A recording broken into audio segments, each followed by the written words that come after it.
Welcome to the pit.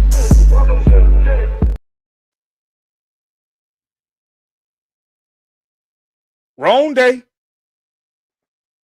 The Atlanta Falcons in the Michael Penix dilemma. It's a problem. It's a problem because we, as the Atlanta Falcons fan base, have decided that Michael Penix Jr., and this is as a collective, as a whole, in general, we've decided that Michael Penix Jr. is automatically going to be assumed the starting quarterback for our Atlanta Falcons in the 2026 season because he's ahead of schedule on his ACL recovery as far as what people think he is. Well, today we're going to be clear about some things. It's no coincidence that reports are coming out from credible sources that there's talks around the league that the Atlanta Falcons are shopping for a starting quarterback in this offseason. They're shopping in free agency, maybe. They're shopping on trade blocks, maybe. They may be interested in bringing back a Phillip Rivers esque type quarterback to rejoin the NFL all over again and try to reestablish themselves for a season or two. I don't damn know. But one thing I do know is if we're going to use when there's smoke, there's fire for other situations occurring on the roster, with the personnel, with the coaching, with the front office, if we're going to use that if we're going to use that symbolism, where there's smoke, there's fire, well, it's a steam in the mist. We're going to be clear about it today. Want to hit? Here you go. Hey. Say. Let's be clear. Shoo! I had to die or die when you drive will make you need it. Don't get out the life. The shed ain't on your wood. For 12 sticks of your farms, like that eat on my void. Better more terror.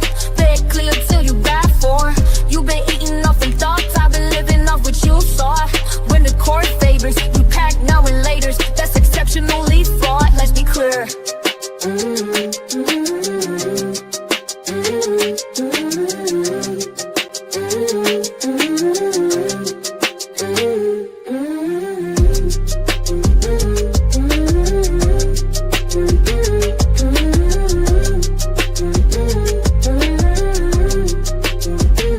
Let's be clear.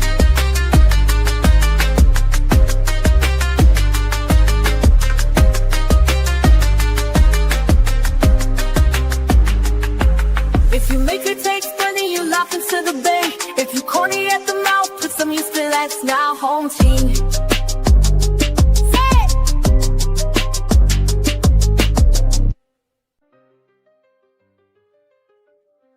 That's right, ladies and gentlemen, boys and squires. It's time for another edition of Let's Be Clear, where we like to be clear about narratives. We like to be clear about storylines and plots. And we like to be clear about what's really going on out here in the sports realm. More specifically today, the Atlanta Falcons and the Michael Penix Jr. dilemma. It's a problem. It's a problem for the fan base. It's a problem for this team. But I'm more interested in saying where the problem lies with this organization, with Michael Penix Jr., and the dilemma that surrounds it. We have to go back to the past regime, and we have to look at exactly what Terry Fontenot and Raheem Morris, why they were put under the microscope for the Kirk Cousins signing, the $180 million contract, and the first round draft pick of Michael Penix Jr. And then let's really dissect what has occurred and why the significance of Michael Penix Jr. being quote unquote ahead of schedule in his ACL recovery, and the dilemma behind where the Falcons go with what they do in the approach to the quarterback position going into this offseason and throughout. Why the significance of Michael Penix Jr.'s ACL recovery is a problem. And I know a lot of Falcon fans, I know a lot of fans of the Falcons. I know why a lot of us that pay attention and seek out content on the Falcons. Excuse me, because if let's be 100 about this. Most of the Falcons fan base does not search for Falcon content. Let's be clear about that.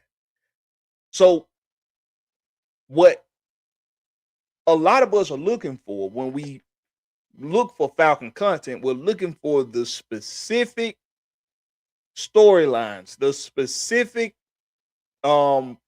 topics of the current events of our Atlanta Falcons. And when I go look up things to have to talk about on the Falcons in the offseason, like usually what I'm doing right now is I'm giving you all draft prospects, what to look for coming out of these schools into this draft. And I'm usually guiding the fan base into what direction, based off of research and based off of research, where the Falcons are more likely to go with their draft approach, with how they attack the draft. There's a few things got in the way with that. The first thing they got in the way with it is we clean house with the front office. We fired our GM. We relieved Rich McKay of his Atlanta Falcons duties.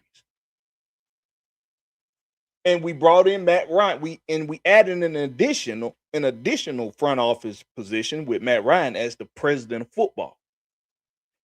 So that's the first thing that gets in the way of really diving into the draft, right? So I said, okay, when we got our general manager and our head coach, I'll be able to attack firsthand what we do with the draft. I was wrong. I'm still not able to do that because just when I think I can dive into this draft for you all, which I've already dove into it. I'm doing my research diligently, but I don't want to give the fan base anything to go off of yet. I don't want to give you all any ideas that I'm having with what the Falcons do with the draft because there's still too much uncertainty coming out of the front office. And a part of the reason for that uncertainty is because of the uncertainty surrounding Michael Penix Jr. and the start of the 2026 regular season. It's part of the problem. Unlike other content creators, I'm more invested in giving the fan base I'm more invested in giving the fan base the current event logic and the direction of the team as it could go and what's actually happening, and less about what I want to happen, less about what the subliminals are and reading in between the lines of these interviews and these press conferences. First of all, as I said on my boy Gat's Boy Speak show on Saturday, as I stated on his show, I'm not interested in hearing anything that Matt Ryan has to say about the direction of the personnel, because he told us himself he's not interested in doing the job of a general manager. So because of that, he said he's not interested in doing the coach job, general manager job. So because of that, when there's conversations with him from press conference, from media or from reporters about what's the direction of the quarterback position, I don't care what he has to say, because he told us it ain't up to him. It's what he told us. So any questions about whether Michael Penix Jr. to Matt Ryan is going to be the starting quarterback in the 2026 to start the 2026 season, it's redundant. It matters not. Because if it's truly as he said and he has nothing to do with that, then I can't take anything he say on the record. Can I? No, I cannot. So I will not. Let's get this out here. But what I will do is I will give you all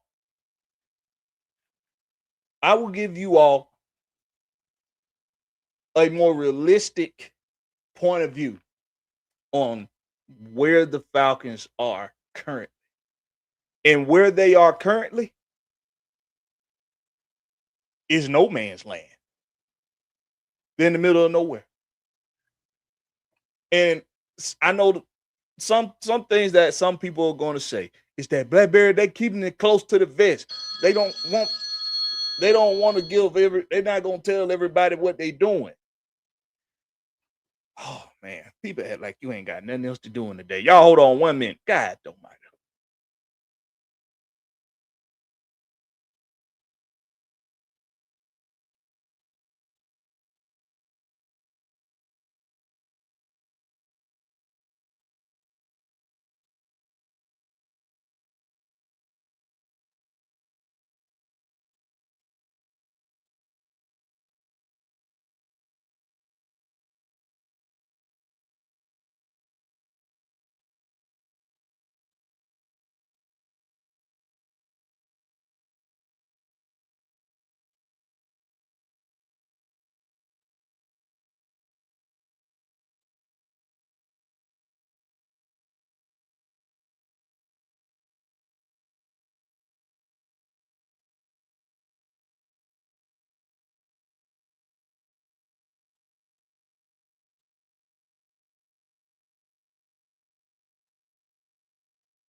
Hello?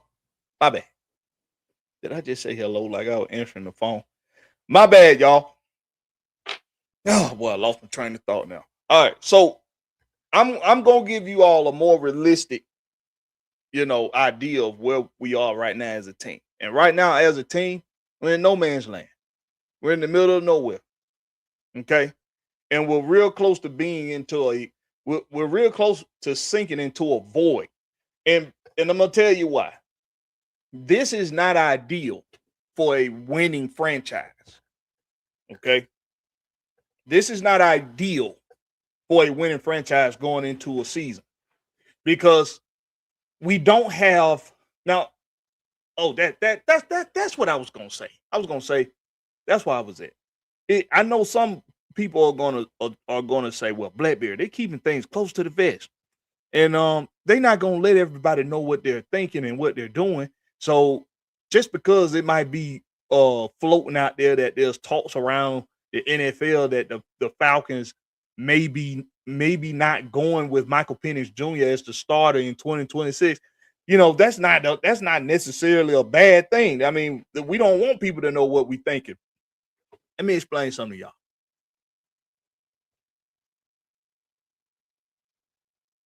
I'm a chess player.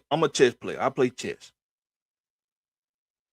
And a lot of times, what we do in chess is we overestimate the opponent. Because if you sit across from somebody playing chess, it's like in chess, you automatically think that if this person is sitting down to play with you to play chess, they know what they're doing. I have to be diabolical and very strategic in my approach with them. And a lot of times it ain't the case. A lot of times that person across from you, they know where the pieces move and how to move them, but they don't really know real strategy. They don't have real think the real ability to think 3 and 4 steps ahead, trying to setting up for a certain designation by doing little things here and there before you make that attack for what you really want to do. A lot of times you can just do 3 or 4 moves and beat that opponent, and they ain't gonna know how you did it. It's 32 teams in the NFL. Out of those 32 teams, how many of them make it to the playoffs? 14. 14 teams in the NFL make it to the playoffs. Out of those 14, there's really only about 4 teams that legitimately have a real chance of winning the Super Bowl. And it's usually it's the top 2 teams in each conference. It's why in this division, for ever since the last time Tom Brady won a Super Bowl with Tampa Bay, it's why in this division it's been a first round exit. This division is a prime example.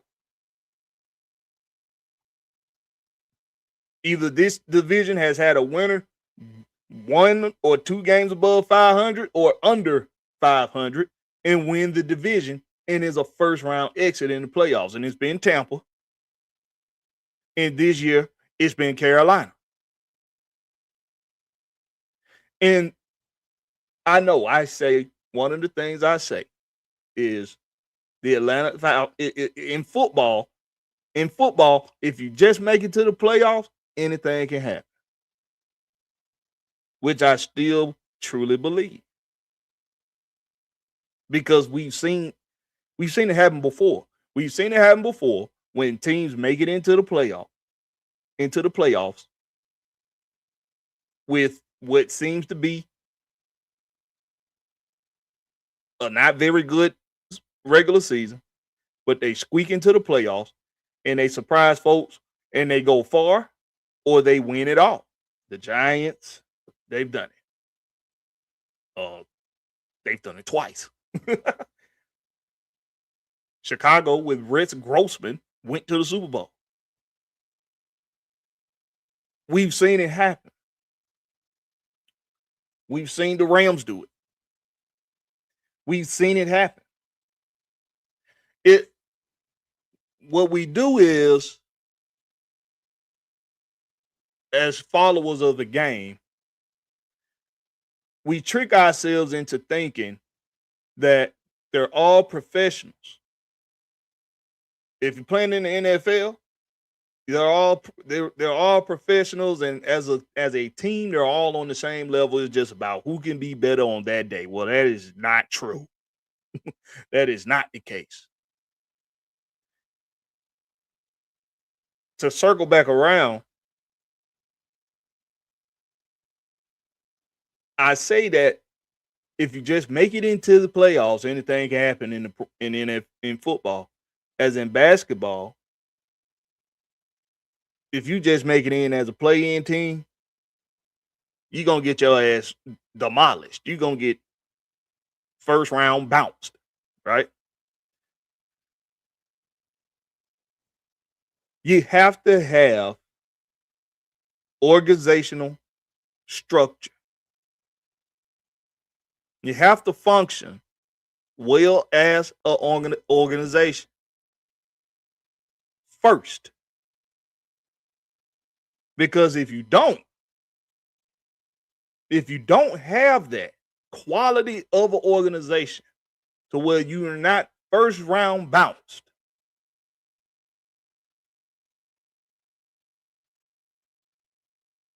if you don't have that organization, then it's going to eventually rear its ugly head. The Carolina Panthers are a prime example. Prime example of that. And we as Falcons, we're starting to become examples of that as well. Okay, so we got breaking news.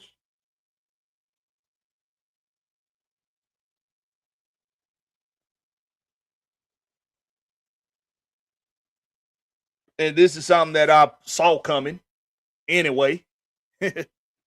I seen this coming anyway. The Atlanta Falcons plan to tag Kyle Pitts.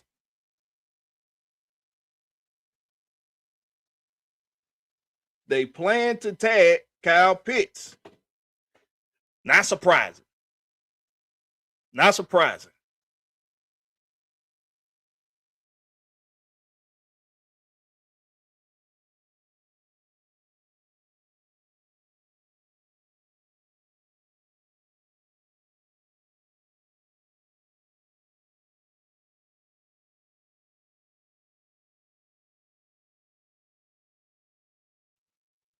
It's not surprising that all the Falcons planning on tagging Kyle Pitts. It would be dumb. For everything I'm talking about right now, with proper functioning organization, it would be dumb for the Falcons not to tag Kyle Pitts. It would have been the dumbest thing for this organization to do. So it don't surprise me that a report is coming out that they plan to tag Kyle Pitts. And I see Jay Holland, he down there in the comments said they haven't done it yet, Jay Holland. They announced that they plan to do it. They can't do it until March 13th. That's when they'll be able to officially do it. But it doesn't surprise me one bit.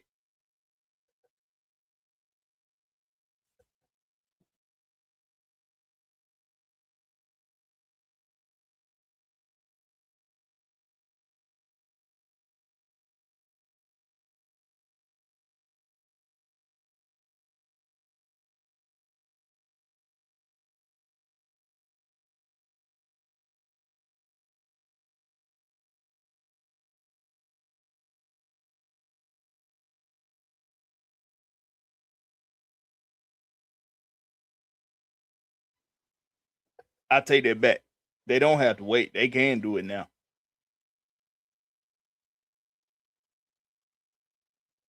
They can do it between now and March 3rd. They can do it.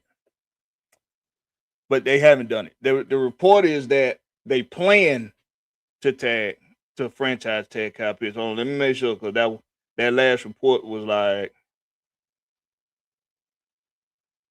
11 minutes ago.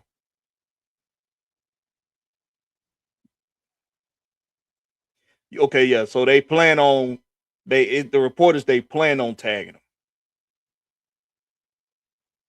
It's gonna be about 16 million for the year.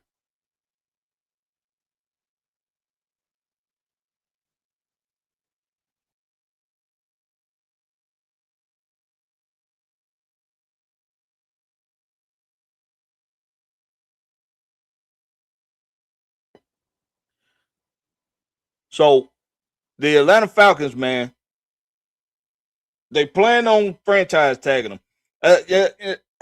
Listen, man, let me tell you why this is being reported, okay, by the Falcons. Let me tell you why this is out there. Because it's a distraction. And they're playing on the intelligence of the fan base. Because if you really thought that the Falcons weren't going to franchise tag Michael Penix Jr., then you really just don't pay close enough attention to this sport. You don't pay close enough attention to know any better. If you really didn't think that they was going to franchise tag Kyle Pitts. And a lot of it is the media fault, because they like to keep, conversations going where they ask questions like, are they going to franchise tag Kyle Pitts in Atlanta, or do they let him walk? That would be dumb. That would be dumb for a tight end that's produced the way that Kyle Pitts has produced, stats wise, statistically, it would be dumb to just let him walk into free agency. No team would have done that. Not even the dumbest organizations like Cleveland and in Carolina. Not even they would do that. Not even them. So if you really didn't think they were going to frame this, and I take it back, it ain't breaking news. It's not. It's not breaking news that they plan on tagging Kyle Pitts. Duh. They better. They better. This is news to distract you from what was reported earlier this morning. This is a distraction of that, which is you got what's the guy's name? What's the insider, the former NFL insider? What his name was? What's that dude name, man? Hold on. What that dude name is? Jason LaConfort. When Jason LaConfort reported that he has a source of unnamed general manager telling him that the Falcons are going to be actively seeking a starting caliber quarterback in this offseason. They don't know who, but they know for sure he's going to be that the Falcons are going to be shopping for a starting caliber quarterback in this offseason. Because things have not, and I'm paraphrasing. Well, actually, they did say this. That source told LaConfort that things aren't as good, or things are worse. Things have been worse in Atlanta with Michael Penix than people think.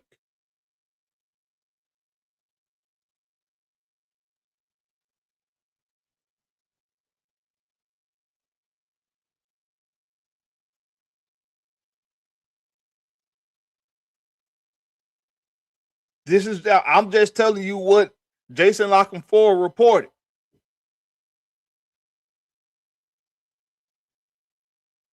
And you can say, well, he's not a credible. So yes, the fuck he is. He's a former NFL insider. Who? Let me see what he does now. Jason LaConfort's current occupation is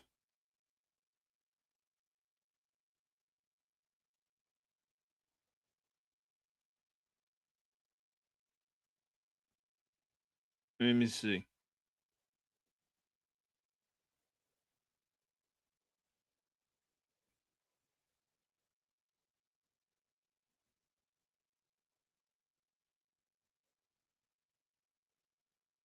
Well, he just left the 105.7 The Fan in Baltimore.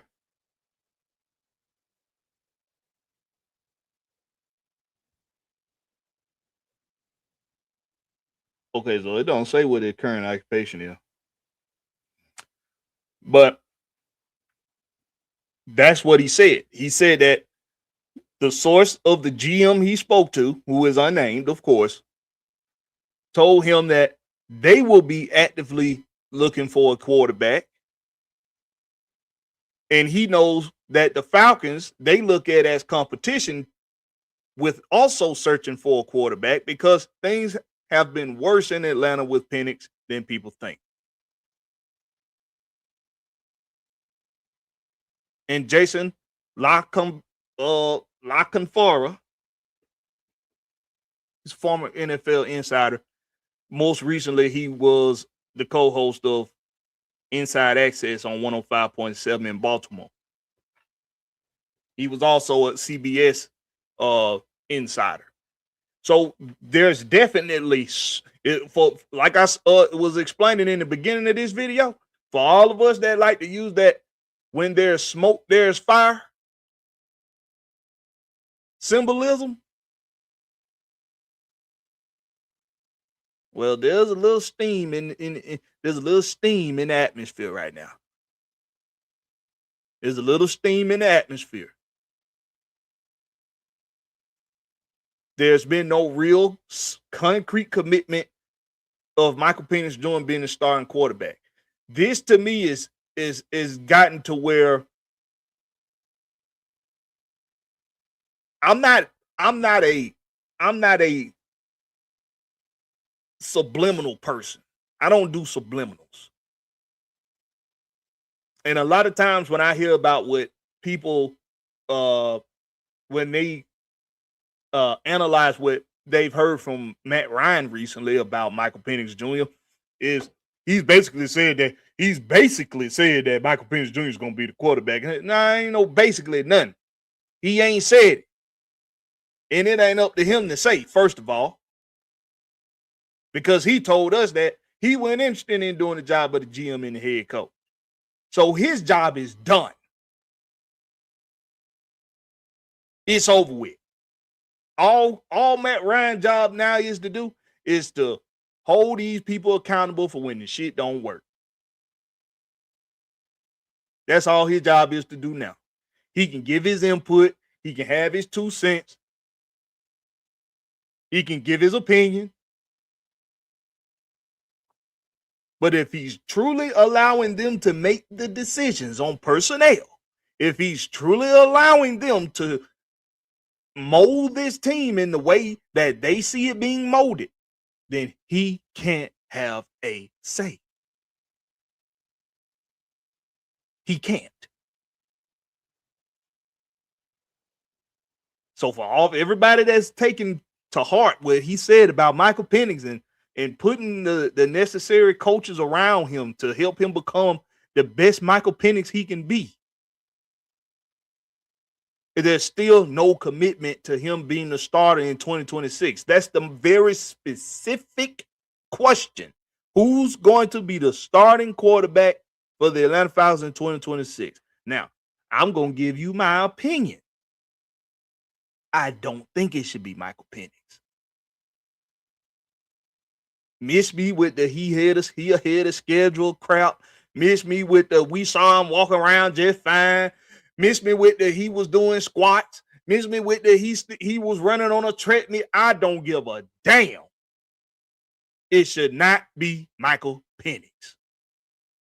Point blank, period. And it's not because I don't like Michael Penix. And I don't not believe in Michael Penix. And I don't support Michael Penix. And I don't support Matt Ryan. And I don't support Kevin Stefanski. It ain't none of that. The boy need ample time to heal. Ample. Meaning the first shot he get back out there as the starter, we need to be without a shadow of a doubt, without any question, undoubtedly that knee is absolutely 100% healed. When I hear somebody's ahead of schedule, all I hear when I hear that is we gonna try to put them out there too soon. That's all I hear. We got examples on this team right now of guys that was brought back too soon. Darnell Mooney brought back too soon. Michael Penix himself, when he got hurt the first time in the middle of the season this past season, we brought him back too soon.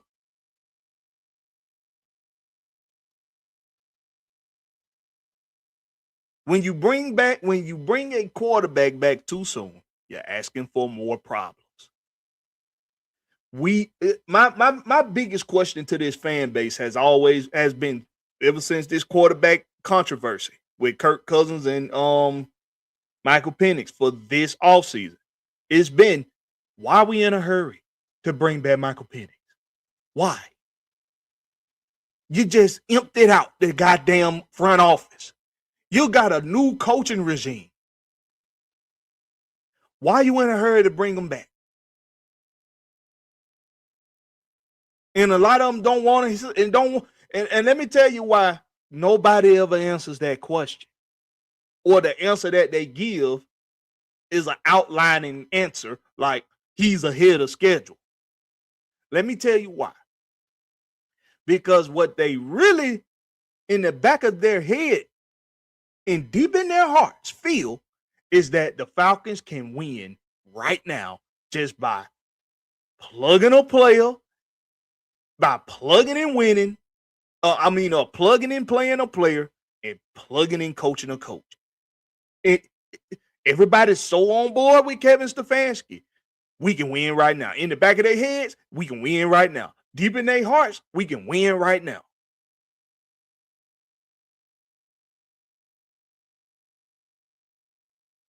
Deep in their hearts, they feel like we can win right now. And what have I been telling everybody? That the one team in this league that we look at, now, and I say we, because we all included in this. The one team we look at that's expected to plug and play, plug and coach, and be able to win in the initial season is the Atlanta Falcons. Because of the personnel, because of the belief you have in the personnel group. We're too talented on both sides of the ball, on defense and offense. I'm just talking about defense and offense. We ain't talking about special teams right now. Special teams, something that you just got the hope come together and happen the way it need to happen. But as far as the other two aspects of the game, and a lot of people would say the most important two out of the three, as far as offense and defense goes, we are stacked on both sides of the ball. So deep in your hearts, deep in our hearts, we feel like we should be able to plug and play, plug and coach, win now. Even after firing the GM and the head coach. You're going to have a new head coach. You're going to have a new offensive coordinator, new quarterback coach, new offensive line coach. You're going to have a new GM. You got an additionally added front office position with Matt Ryan as the president of football. It's a lot of new pieces added to this puzzle, but we feel like we should be able to plug and play, plug and coach, win. But of course, when certain things get out there, like reports from former NFL insiders and CBS insiders, Jason Lockenfora, who tell you that they've spoken to other people around this league that do the groundwork, like general managers that's actively seeking a quarterback right now, telling him that one of the competitors they have in that market are the Falcons, because they know for certain that the Falcons are actively seeking a starting caliber quarterback.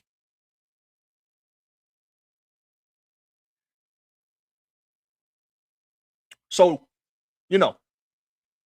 those sub reports that we heard a little bit earlier in this offseason with the Arizona Cardinals are shopping Kyler Murray around. The Falcons have been one of those teams mentioned as being in the conversation for getting in bed with Arizona to do a trade for Kyler Murray. It might be some truth to that now. There just may be some truth to that.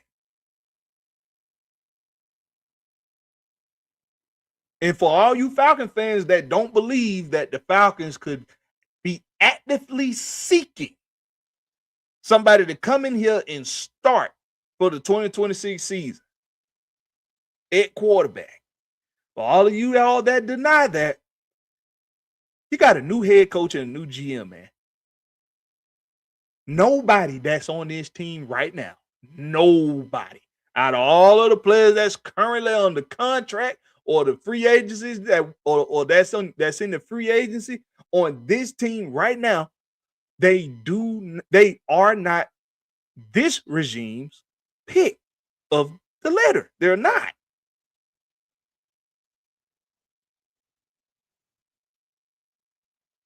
They not.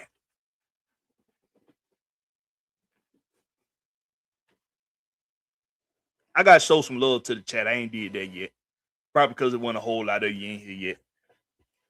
What's up with your King Treyway? He in the building. What's up with you, my boy? We got Michael ATL up in here. What's up with you, Michael? We got Jay Holland in the building, man. What's up with you, Jay Holland?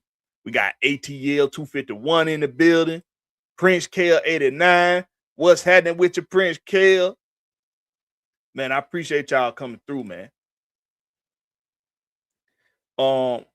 Jay Holland say, damn, it's worse. The fuck they been saying he's ahead of schedule. See?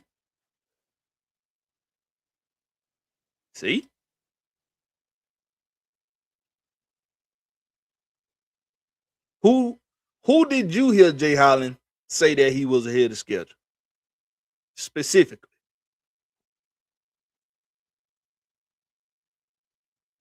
Who did you hear use those words?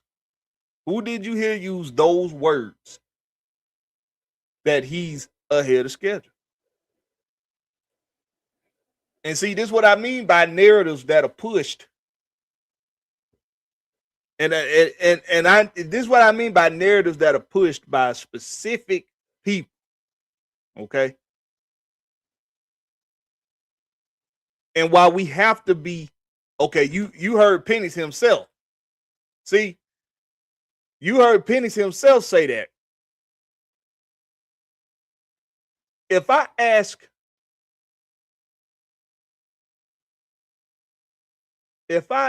a soldier,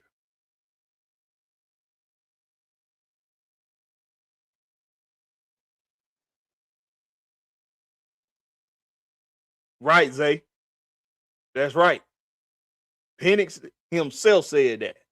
I ain't heard nobody else say that. If I ask the soldier in the battlefield after he just got shot and wounded in his leg, if I asked him, hey, man, can you go, man? We really need to move. Charlie on our ass. We got to move. Can you go? The adrenaline rushing. A little bit of manhood and pride gonna get in the way. And he gonna say, I can go. Now, the mindset in the battlefield is no man left behind. So the guys are, the soldiers and comrades around him, they're gonna be there for him no matter what. Even if he says, I ain't good, I can't move on his leg like that. They gonna shoulder him, pick him up, and they gonna keep on moving with him. But because he tell them, no, I'm good, I can go, let's go. They gonna, because you're in the heat of the moment, you're in the heat of battle. You have to think fast and you have to keep moving. When he gives them that answer, they're going to keep moving. They're going to keep thinking fast. And he's going to get dragged behind and he's going to be considered a liability. And because he didn't straight up just say, man, I can't go, and give them the opportunity to say, okay, we're going to shoulder you, we're going to pick you up, we're going to take you on, it's going to hinder the group. And more than one person that day might lose their life. But this is what we need Michael Penix to do. We don't need him to make the same mistake of Kirk Cousins in thinking that I can go when clearly you don't need to go. And listen to the words I use. You don't need to go.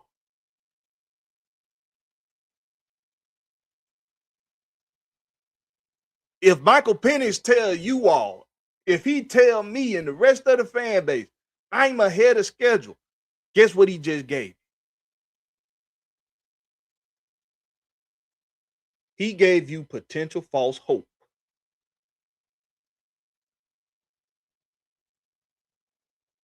That's what he gave. When Matt Ryan is asked questions, or Tommy Reese or Kevin Stefanski, when they were asked questions about the progression of Michael Penix, none of them ever used the term he's ahead of schedule. All you heard them say was that they see him working to get better. They see him in the weight room. They see him in the gym. They see him in the rehab facility.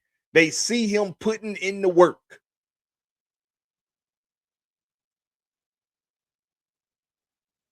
And a lot of you all think that validated him saying he's ahead of schedule. I saw a TikTok video in January of Michael Penix doing a TikTok challenge dance on crutches. That was in January. We ain't out of February yet. In January, I saw Michael Penix Jr. with his family at his home doing a TikTok challenge, dance challenge on crutches.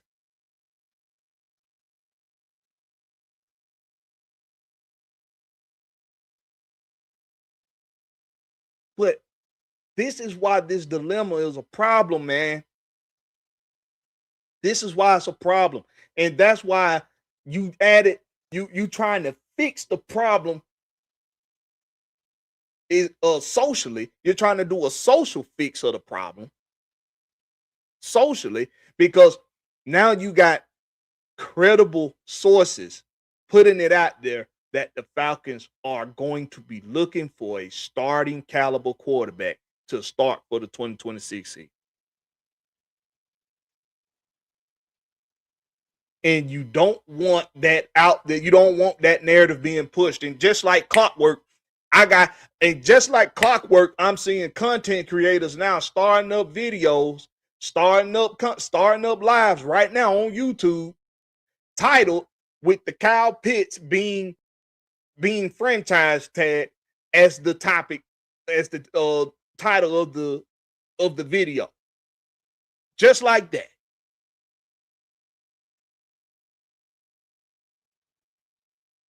Duh. Why is that news? Why is that breaking news for anybody to be trying to report? Common football sense gonna tell you Kyle Pitts was gonna be franchise tagged. It is not breaking news, people. And then it's not even that he's been tagged, it's that they plan to tag him.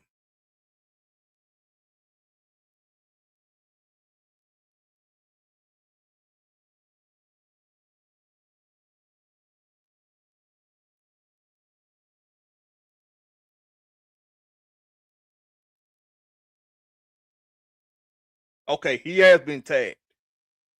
Now he's been tagged.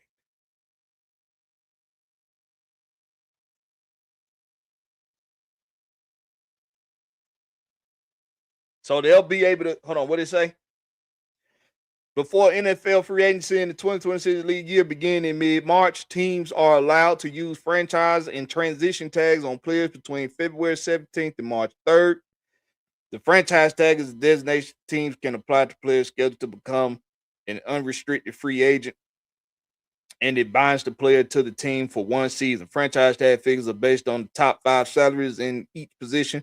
Last offseason, 2 players were tagged: Bengals receiver T. Higgins and Chiefs guard Trey Smith. The Falcons kicked things off by tagging tight end Kyle Pitts Sr. And Dallas Cowboys executive vice president Stephen Jones said the team is leaning toward applying the franchise tag on Pro Bowl wide receiver George Pickens, but they're aware that sometimes tag players stay away from the offseason program. And, of course, they're going to say that with George Pickens and the Cowboys, because Cowboys tag players seem to always do that to them, don't they? Once people, it's like players want to play for the Cowboys until they get there, and then it's like, this is not what it's all made out to be, playing for the Cowboys. But I digress. But that's what it is. The Falcons franchise tagging Kyle Pitts, they could have waited till March 2nd to do it. They could have waited. Why? And the way this was going, it looked like they was going to wait as long as they needed to wait to apply this tag to him, because there was no rush to do so. There was no rush. But when you got Jason Lockenforder, how the fuck you say that motherfucker name? when you got Jason Lockenforder putting it out there that he's talked to GMs who are actively seeking a quarterback that have told him that the Falcons are a competition for them in that market because they too are looking for a starting caliber quarterback. Because things are worse than people know in Atlanta with Michael Penix. That was what was put out there this morning. And here come the cover-up story, like my boy Nathan Floyd. Appreciate you for coming through, Nathan. Appreciate you for coming through, my boy.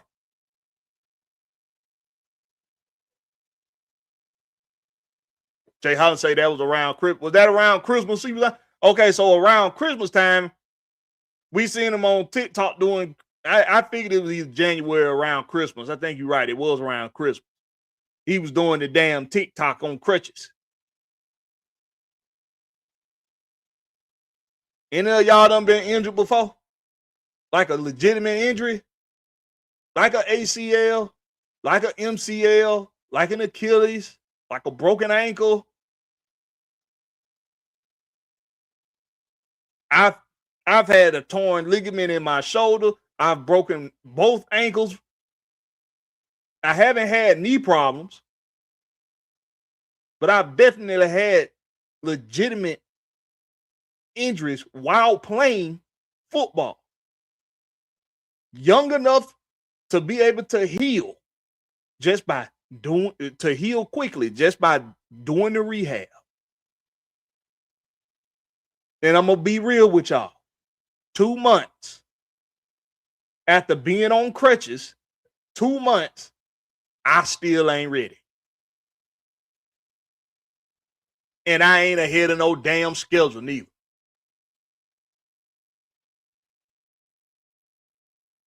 My body is going to react the way it needs to. People think about our what's his name, the running back for the Vikings back in the day that came back from a torn ACL and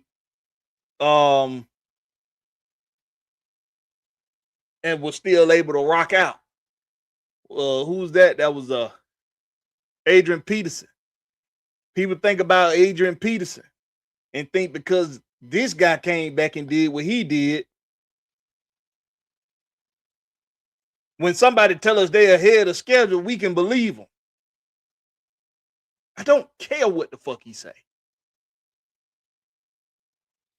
You just emptied out a damn front office. You just cut your coaching staff in more than half. Starting with the head coach.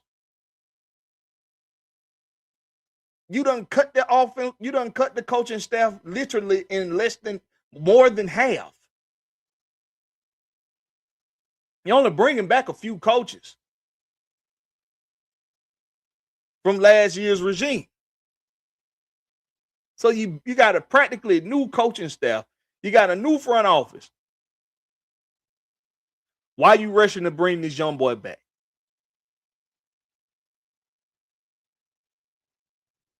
Why are you trying to rush him back? For what?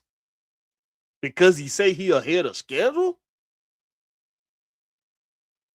What's up with you, D. Sloan? D. Sloan up in here. What's up with you, my boy?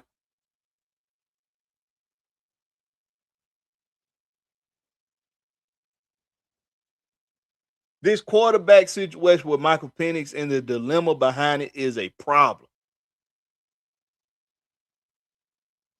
And this is the whole reason why I worry about the structure of this front office and the functioning of this organization behind the scenes. This is the whole reason why I have a problem with it.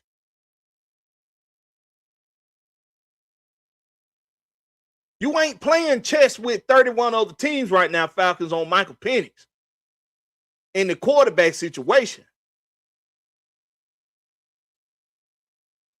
You're not playing chess, man. It's not as complicated as it's being made out to be. There's nothing that's going to stop other teams from looking at you as competition for the quarterback market. If you got reports out there already saying that they know you a competitor for that market.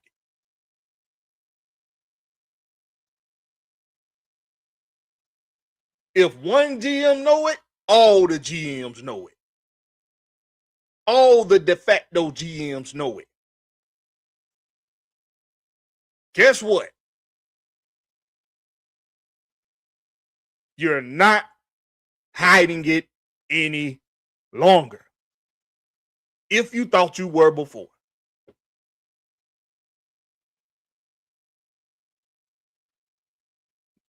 Good try. And I think Matt Ryan needs to really take a step back and look at this in a broader light, because what Jason LaConfora reported, that's the rest of the league letting Matt Ryan know you ain't been doing this long enough to fool us, buddy. Try again. You can fool your fan base. You're not going to fool us. Your young quarterback, young as he may be, is still coming off of three knee surgeries.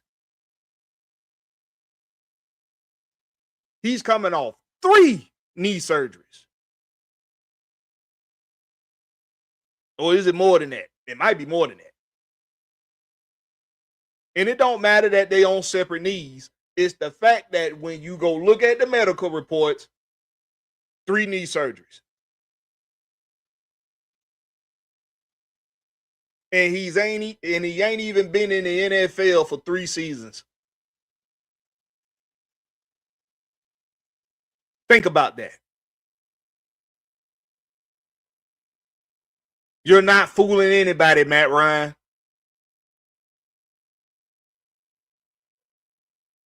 We also know that you got a new head coach and a new GM, neither of which picked your quarterback. Neither of which drafted your quarterback. Neither of which has ever coached your quarterback.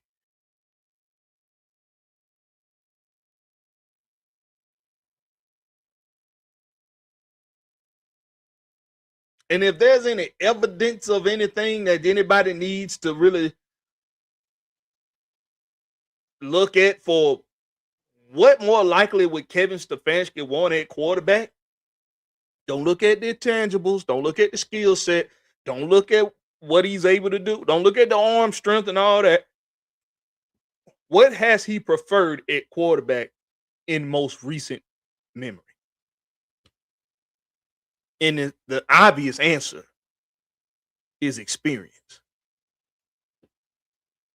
That's the obvious answer. Michael Penix has 12 starts in 2 seasons. He has 12 starts in 2 seasons.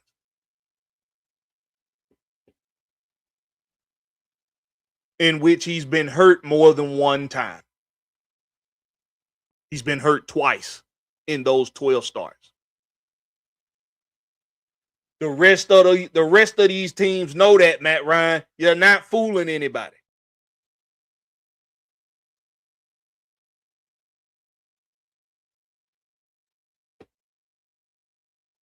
We know since it's been cold outside, Michael Penix was on crutches.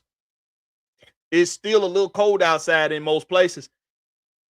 We know he ain't ready yet.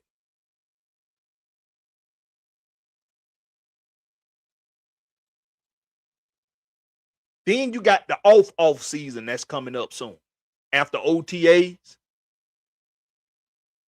you got the off season. The off season is when these players get a chance to go do whatever they want to do, to go frolic and play and not have to worry about football for a little bit. What are we going to be doing as an organization in that time to focus on the direction of this team? If quarterback is even anywhere in the vicinity of that, anywhere in the vicinity of that, the media gonna have a field day with our ass. They gonna have a field day. Because if we're not gonna draft a quarterback. But I keep seeing that come up in the talks. We're not gonna draft a quarterback. We're not. I don't think we're even going to draft a late round guy, like a 6th or 7th round guy. I don't even think we're going to do that. It will surprise me if we did. I don't think we are.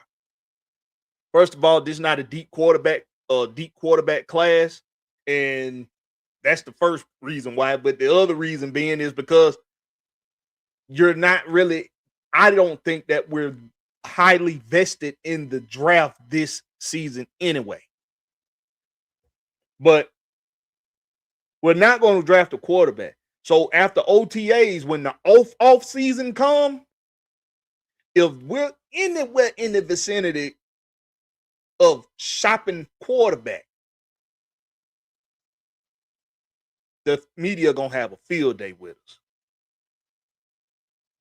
A field day.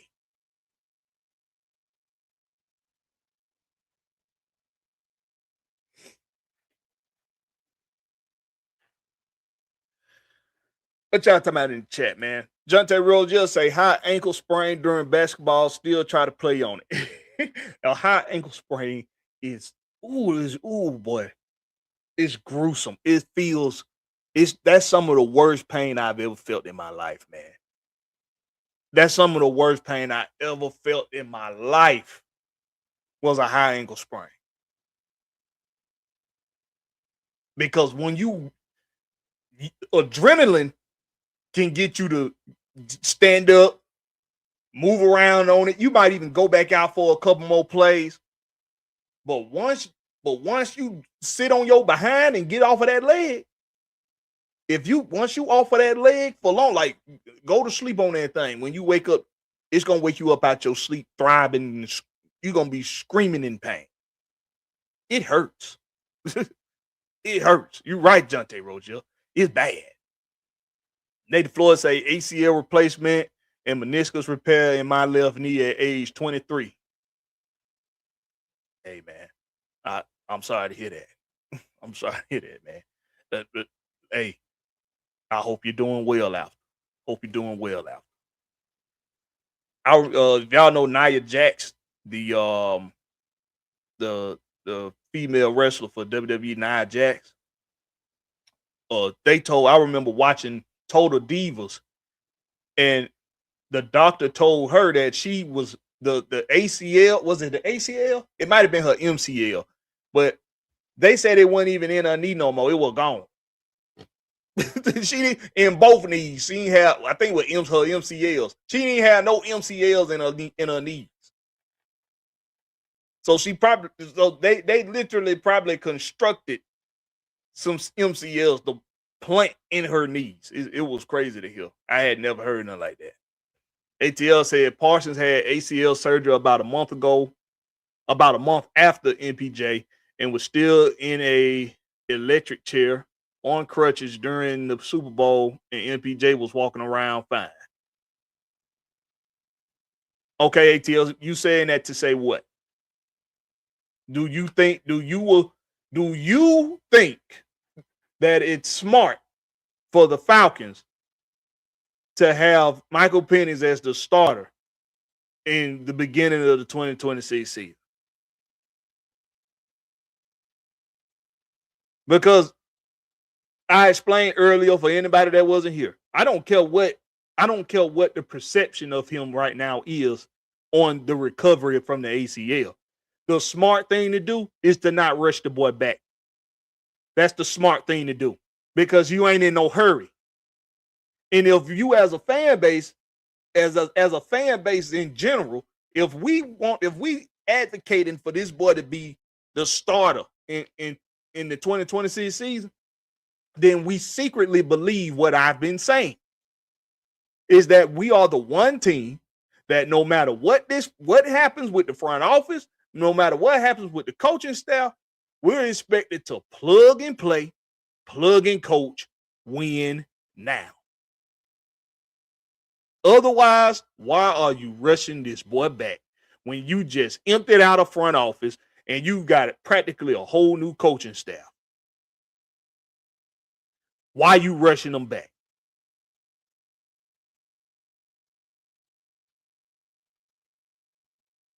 You can't commit to him fully if you're this organization. You can't. It's just not smart business. It's not business smart. We got too many examples. Oh my goodness. The Seattle Seahawks just won a Super Bowl with a first-time quarterback for them. It ain't his first time playing, but it's his first time playing with them. This was Sam Darnold's first season with the Seattle Seahawks, and they won a Super Bowl.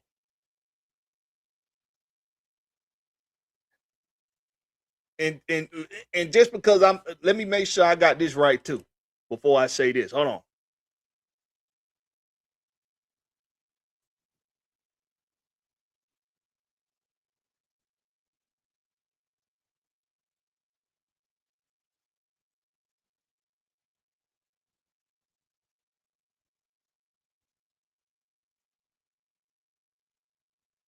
Make sure I got this right because I want to be accurate with this.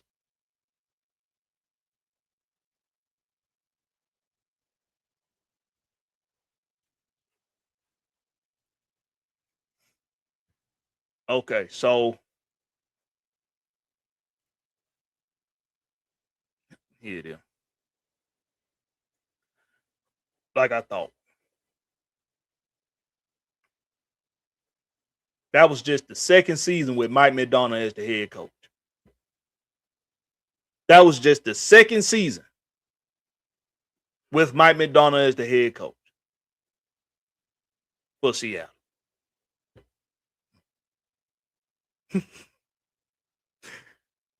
And no, he never coached Sam Darnold before.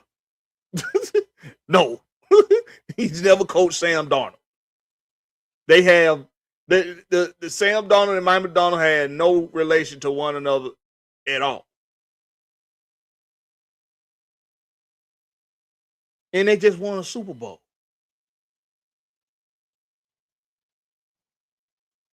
So if it's hard for anyone to believe that the Falcons are actively shopping for a starting quarterback, if that's hard for you to believe, you ain't been paying attention.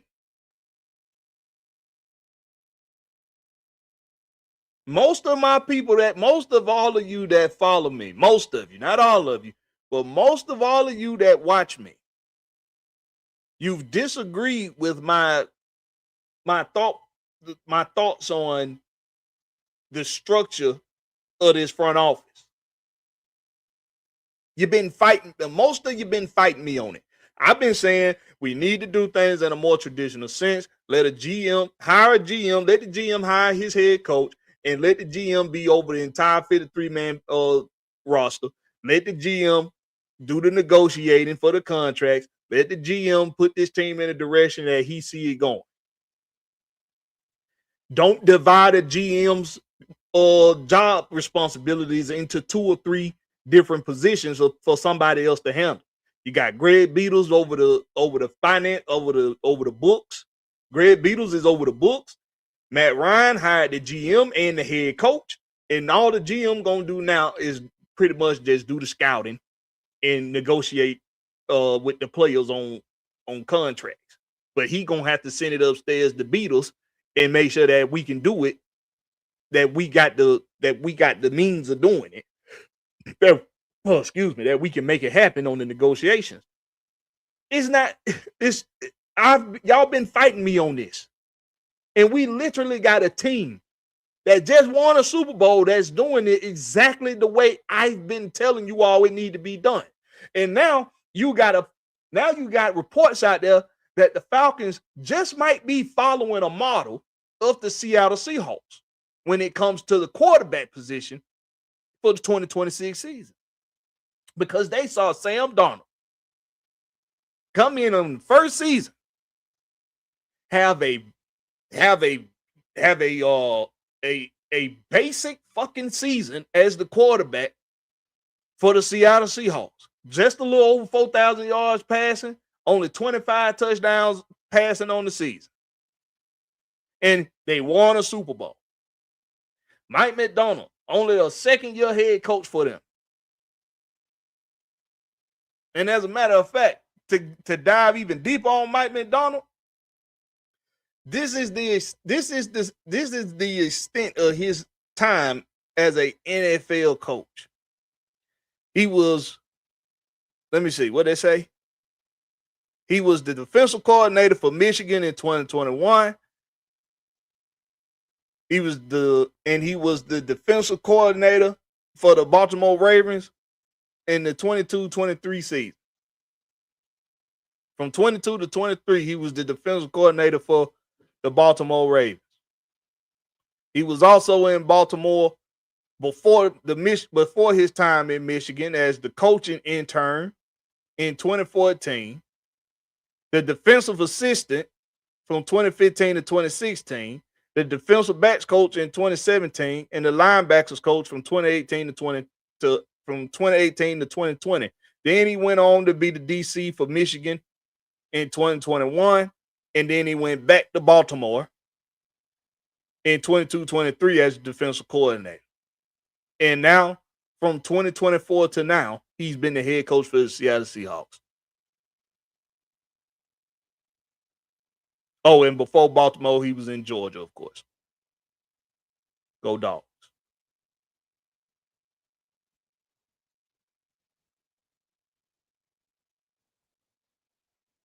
Oh, shit. This I didn't know. Mike McDonald was the linebackers coach and running backs coach for Cedar Shoals High School in Georgia. I did not know that. Mike McDonald, the head coach for the Seattle Seahawks, was a Cedar Shoals High School coach. I did not know that. And he went to high school in Georgia too. He went to Sentinel in Roswell. He a Georgia boy. He a Georgia boy. He was born in Massachusetts, but his football roots are in Georgia. Look at them. I ain't gonna lie. I love it when I'm right about shit. I love it. And when I get to tell y'all I was right, man, ain't I told you so, guy. But this is all I've been talking about, man. That's all I've been talking about. Zayna Bad say, and that was Kubiak first year as OC with them, and they lost DK Metcalf. Come on. What's up with your Southside? Southside say to me, I'm happy for Seattle, but let's be honest. If they lose at home to the Rams in the regular season, they don't make it to the Super Bowl. What they got to do with anything, Southside? That don't got nothing to do with nothing, bro. Seahawks are not beating the Rams in LA in the playoffs. Southside, what the fuck that got to do with anything? Southside, he say shit that he think that's going. I'm not gonna let you get to me, boy. What the fuck that got to do with anything?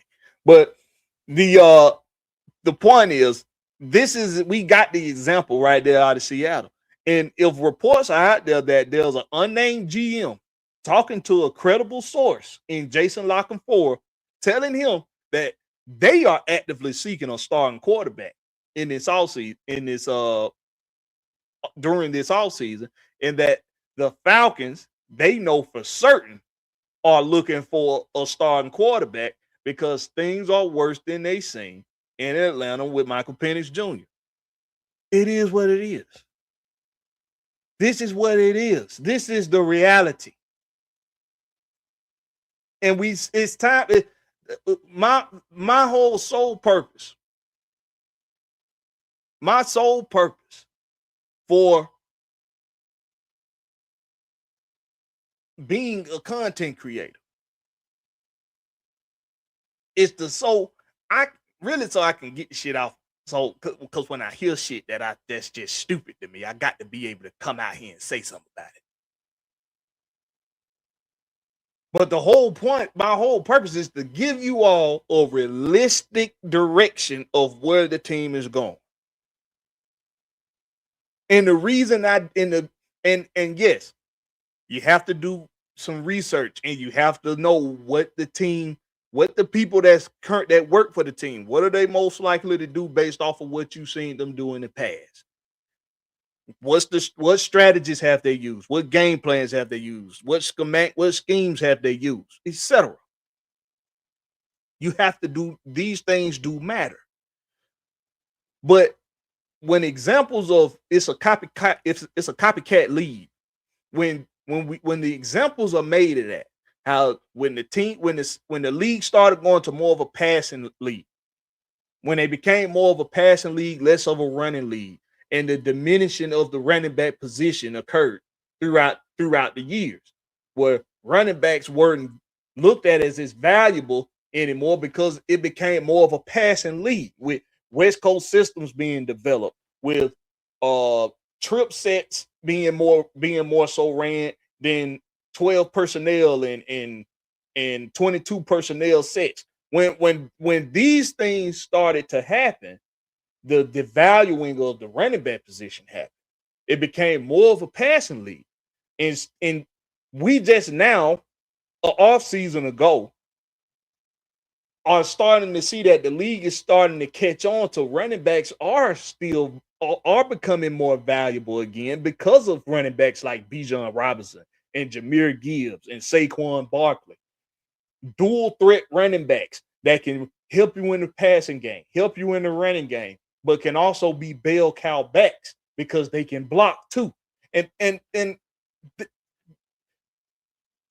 So when we say it's a copycat league, and we see a team like Seattle win a Super Bowl with a first-year quarterback, with a second-year head coach, with a first-year offensive coordinator, when we see that, and we see teams like Tampa, when they won with Tom in his first year with Tampa, when we see these things happen, when we see the Rams with Matthew Stafford in his first year with the Rams win a Super Bowl, it's hard for now Falcon fans to think that the Falcons could be actively searching for a starting quarterback in this offseason, because they heard Michael Penix say he'll hit a schedule with his rehab, because they seen him walking around just fine.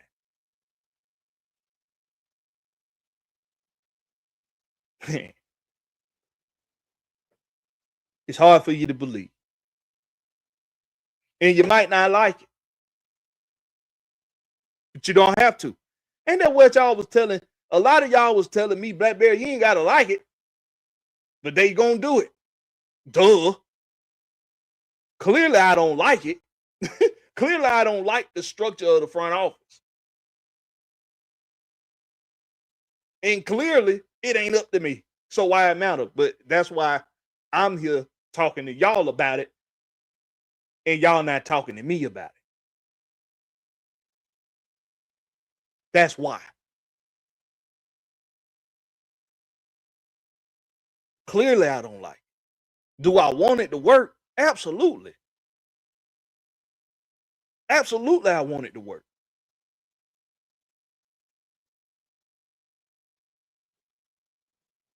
And sometimes I'll go back and forth with some of y'all like Southside. But see, Southside just say shit because he say shit he know gonna irritate me.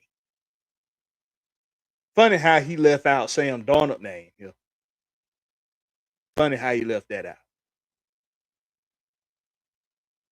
Nick Foles was the backup quarterback for the Philadelphia Eagles when they won with Nick Foles as their starting quarterback.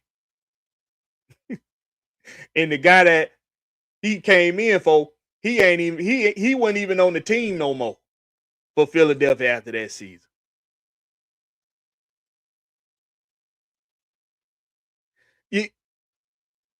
It's real funny to me. It's real funny to me. now he say Darnold is a, you know what? Now I know you. Hold on, what he say? He saying Stafford went to a team that won 10 games the previous year with Geno Smith. So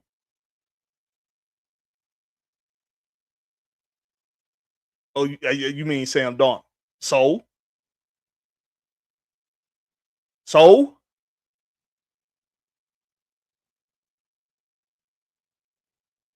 you're not making no good.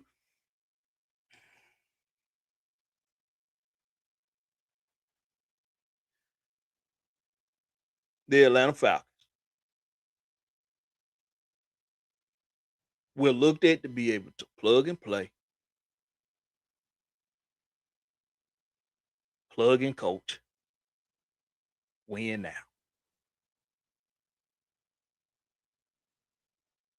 What you saying, Southside? It don't mean nothing. It ain't got nothing to do with anything. He went to a team that won 10 games with Geno Smith, and they won a Super Bowl the following year with a new quarterback. That's the point, Dodo. Just like with Tampa Bay. They didn't win 10 games the season before that.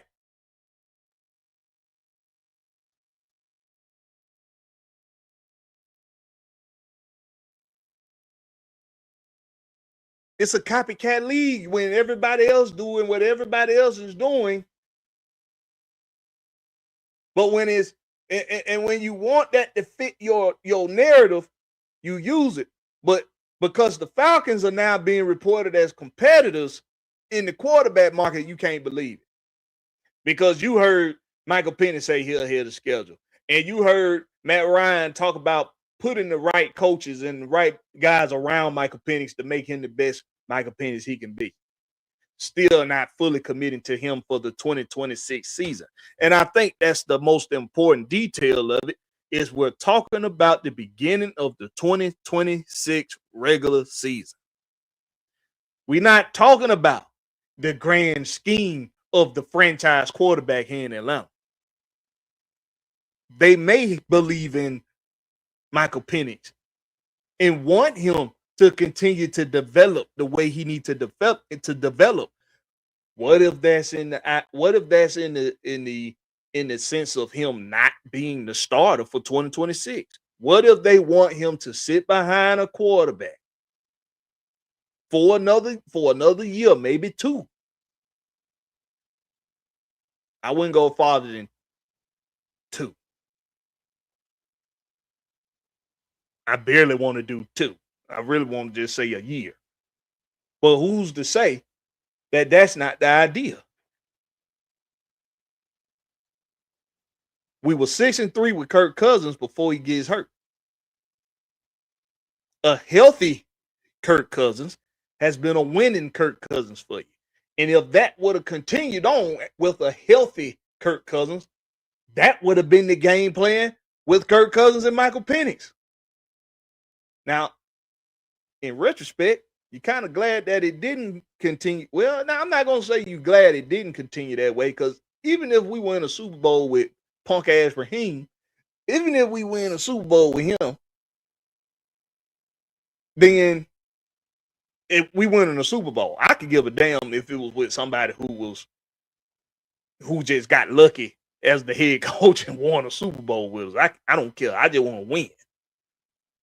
But things needed to happen as they needed to happen. But that goes without saying.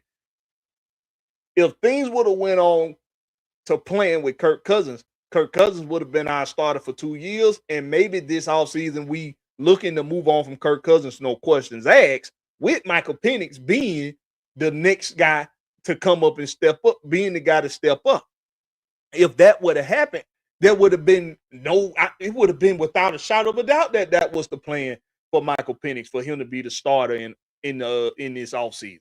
I mean, at the start of this season, because that's the plan we sought out anyway, and it was being carried through. There wouldn't have been no chess being played with the rest of the league on what we're doing to do with the quarterback we got. Are the Falcons going to be out there searching? Are they not? You're not playing that chess with nobody right now, because they're not easily fooled that way, Matt Ryan. In the Lockenfora or whatever the fuck his name is, the report he makes, Lockenfora, the Jason Lockenfora report, all that does is tell me that the rest of this league is not fooled by Matt Ryan. And they letting Matt Ryan know, you ain't been doing this long enough, buddy. You ain't been doing it long enough.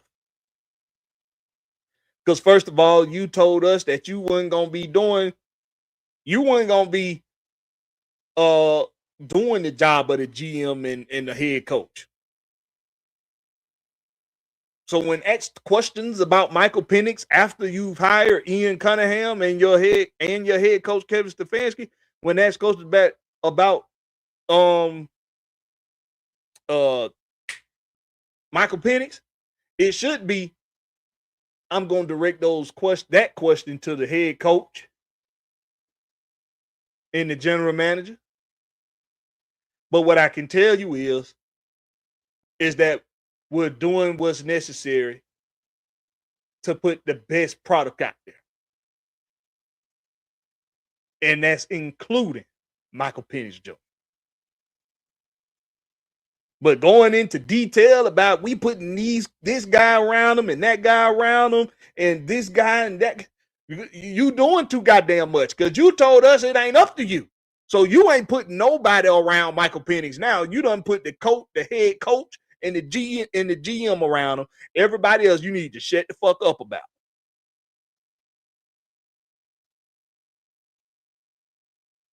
Simple as that. I trust Kevin Stefanski and Ian Cunningham to do what's necessary for Michael Penix Jr. That should be your damn answer. This is a fickle fan base. And when you got Michael Penix giving potential false hope to the fans that he's ahead of schedule, and you got Matt Ryan talking about who he putting around Michael Penix, but then you got reports from credible sources saying that you will be actively seeking a starting quarterback in this offseason, man, you all kind of goddamn contradicting. And now I can't trust shit come out your motherfucking mouth. You're starting to sound a little bit like Rich McKay and Arthur Blank, because we know you're a lie to us in a heartbeat.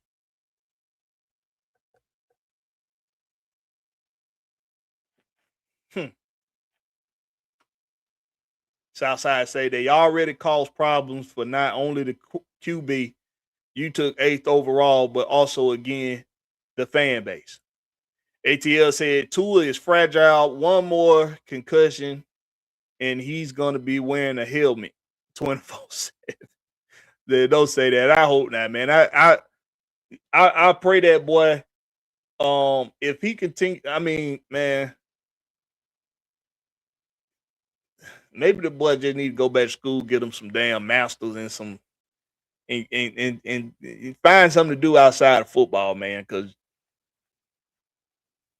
we need to take the lessons of Junior Seau, and we need to take them lessons to heart, man. Some people actually done. I mean, you need to take them to heart. You need to take them to heart. You need to take the Junior Seau lesson to heart. Okay. You got to get older. You got to grow old. And as you grow old, you want to be in your right mind. And that's something Tua need to be thinking about.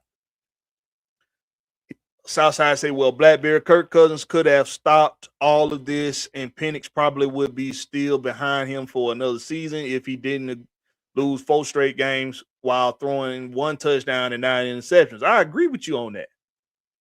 100%. I've spoke on that, Southside, many times. Many times I've spoken on that. And I agree with you. That's the skin in the game Kirk Cousins got. But like I said about a couple weeks ago, Southside, what I would implore a lot of you all to do, what I would encourage, not implore, but what I would encourage a lot of you all to do is to look past that shit. Because players lie about being hurt all the goddamn time. Players play through injury all the time. And yes, it hurt us drastically because we had a thriving season. But I'm not going to be a hypocrite. I'm not going to be one. And I think it's hypocritical to say, it's hypocritical to hold that grudge against Kirk Cousins when I would have done the same goddamn thing. If I can get out there and start warming that thing up and it feel okay, I'm going to go out there and continue to play too. So I'm not going to be hypocritical and hold that grudge. I can acknowledge that he definitely plays a big part in that downfall. And he should be held accountable for that. But I ain't going to hold the grudge on it. Because I ain't a hypocrite. I would have done the same damn thing. It's just like the money thing. If my agent gets me paid above market money, why am I going to complain? Why? It's not like teams was doing a whole lot of fighting back on it. It's not like they were fighting back a whole lot. Washington gave them some money. That at the time, I think it was around market value, but Minnesota gave them above the market. They set the market with Kirk Cousins. Is that his fault? They didn't give him a whole lot of pushback on it. They gave it to him. When he came to the Falcons, they gave him a $180 million contract, guaranteed him 100 of it coming off of the torn Achilles. They didn't fight him on it, did they? Because they made that deal pretty goddamn fast. So you going to blame Kirk Cousins for not wanting, but for just getting paid. It's hypocritical. Don't be hypocrites.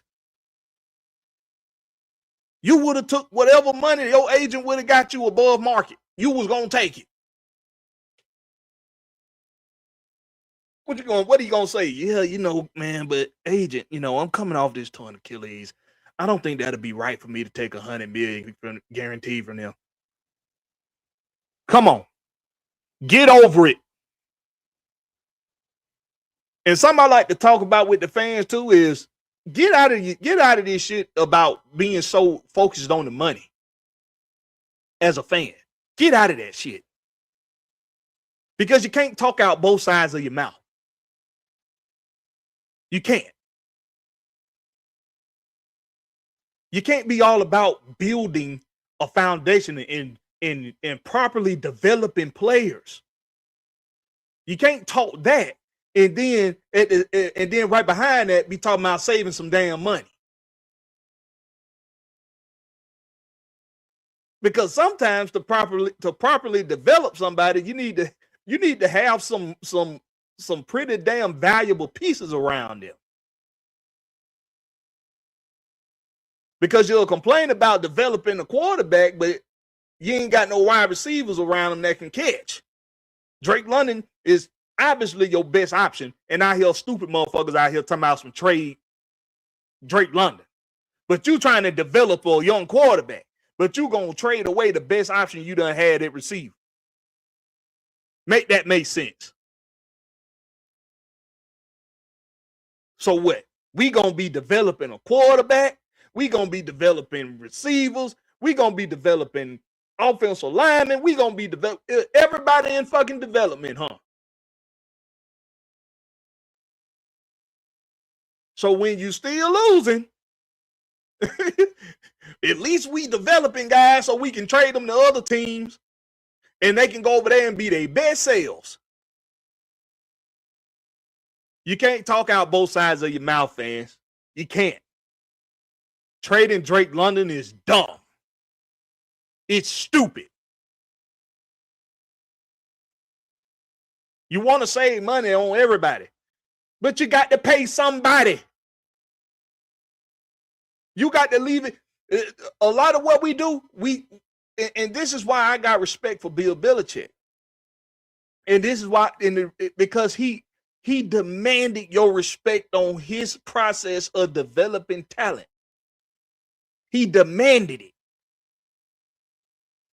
We gonna be able to spread this money out around the team. We ain't looking to save money everywhere. We just want to be able to spread it out so I can have valuable pieces in multiple areas of the team. But you got to pay somebody. Luckily, Tom Brady had a wife that was worth over $1 billion.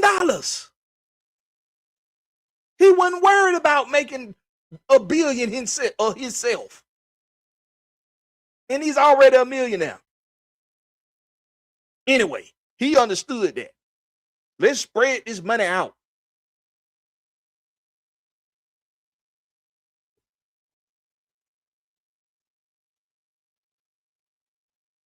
Southside say, I still think Kirk can play, actually. I believe he's still a starter. That's why I believe he's not coming back this year. Kirk wants to be a starter, and if Penix is healthy, Penix comes back from injury, the Falcons will be starting him.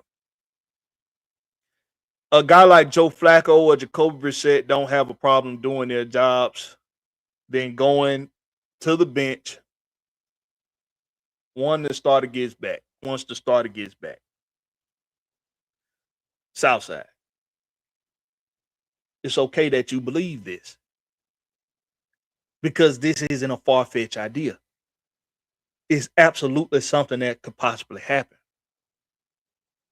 But you need to look at the others. You need to look at the other outcomes and stop being so dialed in on this is what's going to happen because this is what you believe. Look at what's in front of you, Southside. Look at what just happened today. Without having to, the Atlanta Falcons put out a cover story. A cover-up story. They put out a cover-up story about franchise tagging Kyle Pitts. Ask yourself this question, Southside. Is that really breaking news? Did you really think for 1 second that the Falcons wasn't going to franchise tag Kyle Pitts? Did you really think they weren't going to do that? So is it really breaking news? Before that cover-up story was released, it was released that a credible source, Jason LaConfora, reported that him speaking to a GM unnamed, it's told him that they will be actively seeking a quarterback, and that they know that the Falcons will be doing the same, and they look at the Falcons as competition for that market.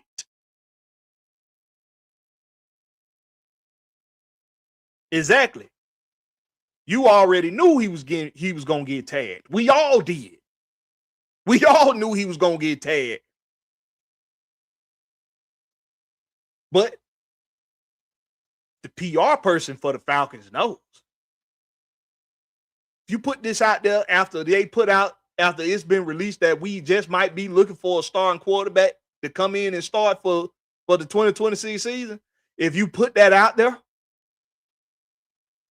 these content creators and this media and this fan base gonna eat it up. And that's exactly what happened. As soon as that news got out that they was gonna franchise tag Michael Penix, I see content creators coming up on my timeline that they are posting videos and doing lives that's titled Kyle Pitts gets tagged or something in relation to that. as soon as it's put out there.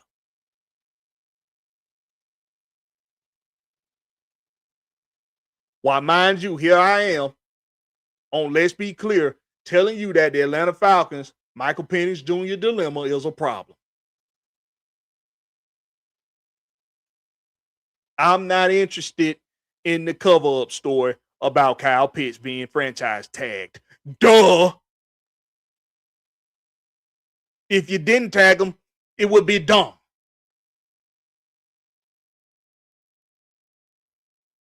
But as a fan base, if you all want to be okay with these Falcons playing on your intelligence and these content creators feeding right into that bullshit, by all means, you go right on ahead. But this is a problem with this dilemma with Michael Penix Jr. because it's confirming to me what my worries have been about this front office structure and this organization's functioning. It's confirming my doubts. Because you think you have to play chess right now, and you don't. You could do 3 moves and it's over with. It don't have to be chess. You can play checkers with this. You can play Uno with this. You don't have to play chess with this Falcons. It's as simple as Michael Penix Jr. is coming off of ACL recovery.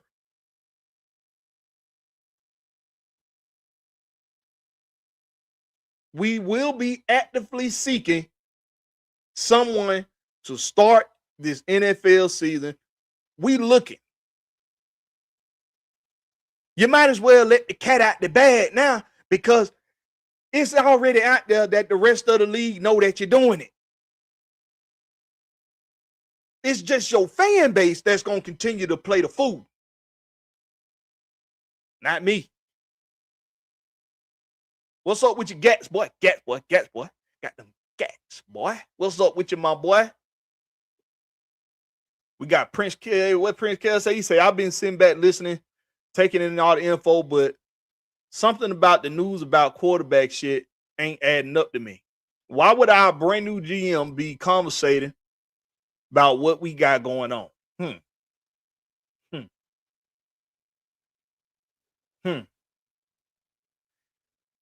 If he is, that's a problem to me. Southside say, well, I think it would be stupid not to look for a competent quarterback this offseason, even though I believe and have faith in Penix. You can't go into a season with Easton Stick and Kyle Trask as your backups. Agreed. And it ain't that and it's not that it shouldn't be expected from us as the fan base, Southside. It's that the Falcons think they got to play chess with it. They think they have to they think that they have to play it close to the vest. Like nobody's going to be thinking about it. Like nobody's going to see them with their shirt off, with their pants down in the middle of the street, wagging their behind for the oncoming traffic. Like nobody's going to see it. Hello, Falcons. Everybody sees that your young quarterback has had 3 knee surgeries. Everybody sees that. Everybody sees that he has 12 starts in his 2 seasons with the franchise, and he's had 2 injuries in the midst of it. Everybody sees it. Everybody sees that you restructured your veteran quarterback, Kirk Cousins, to get a lot of money in that second season of that reconstruction. So you're probably going to do a postseason cut. You're probably going to do a post-June cut. You're probably going to do a post-June cut after you announce it before March 13th. You're probably going to do that. Everybody sees that. Everybody sees that quarterback for Falcons is being addressed. It's on a Goodyear blimp in the sky. It's on a flyer jet making the smoke riding in the air on it. It's everywhere. It's plastered and postered everywhere for everybody to see, Falcons. You're not hiding it anymore. You can't hide it. It's impossible to hide that. It's impossible to hide that. So what's with the bullshit cover-up story about Kyle Pitts being franchise tagged? And it's because the initial report was they plan to franchise tag. They wanted to get out. They wanted to double down on the Kyle Pitts being franchise tag because they don't want the rest of the league to think that they actively, because they don't want that report that the Falcons are actively seeking a starting quarterback.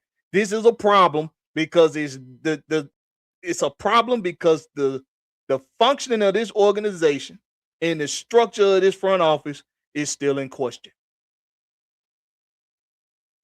Because of this bullshit, it's still in question.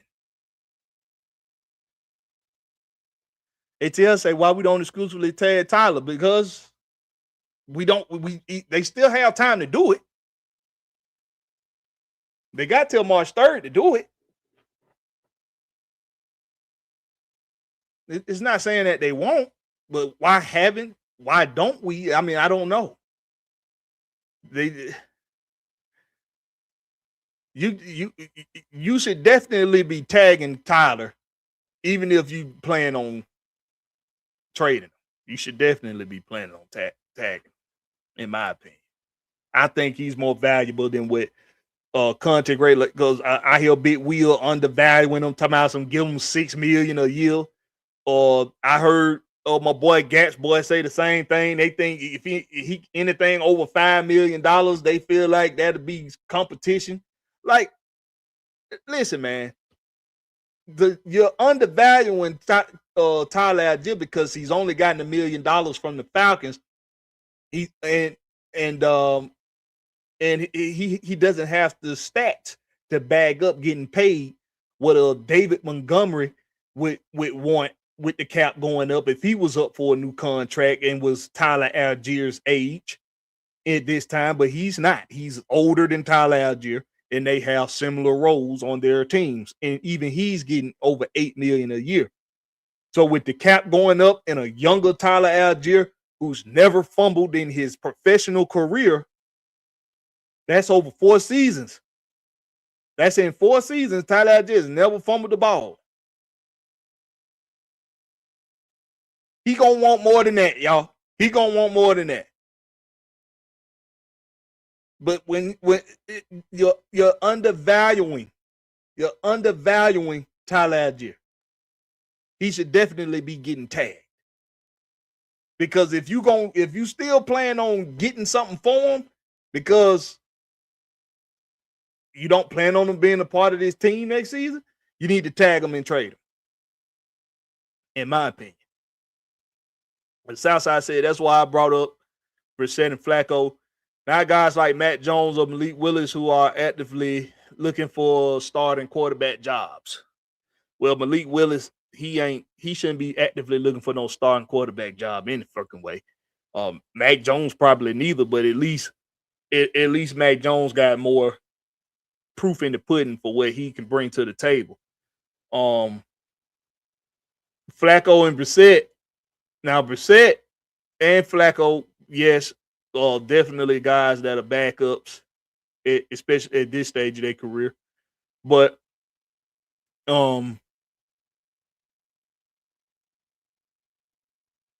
you get, we just got to see where the Falcons go with that. Flacco, yes, played under Stefanski and Tommy Reed, so he knows he knows how to operate in their system. Yes. But if they're going to be a running team, are they going to go in the direction of a quarterback that can also be a part of the running game? Or are they going to go in the direction of Joe Flacco and Jacoby Brissett-esque guy? That's basically just a hand it off guy and dump it off guy. I don't know. We're going to see.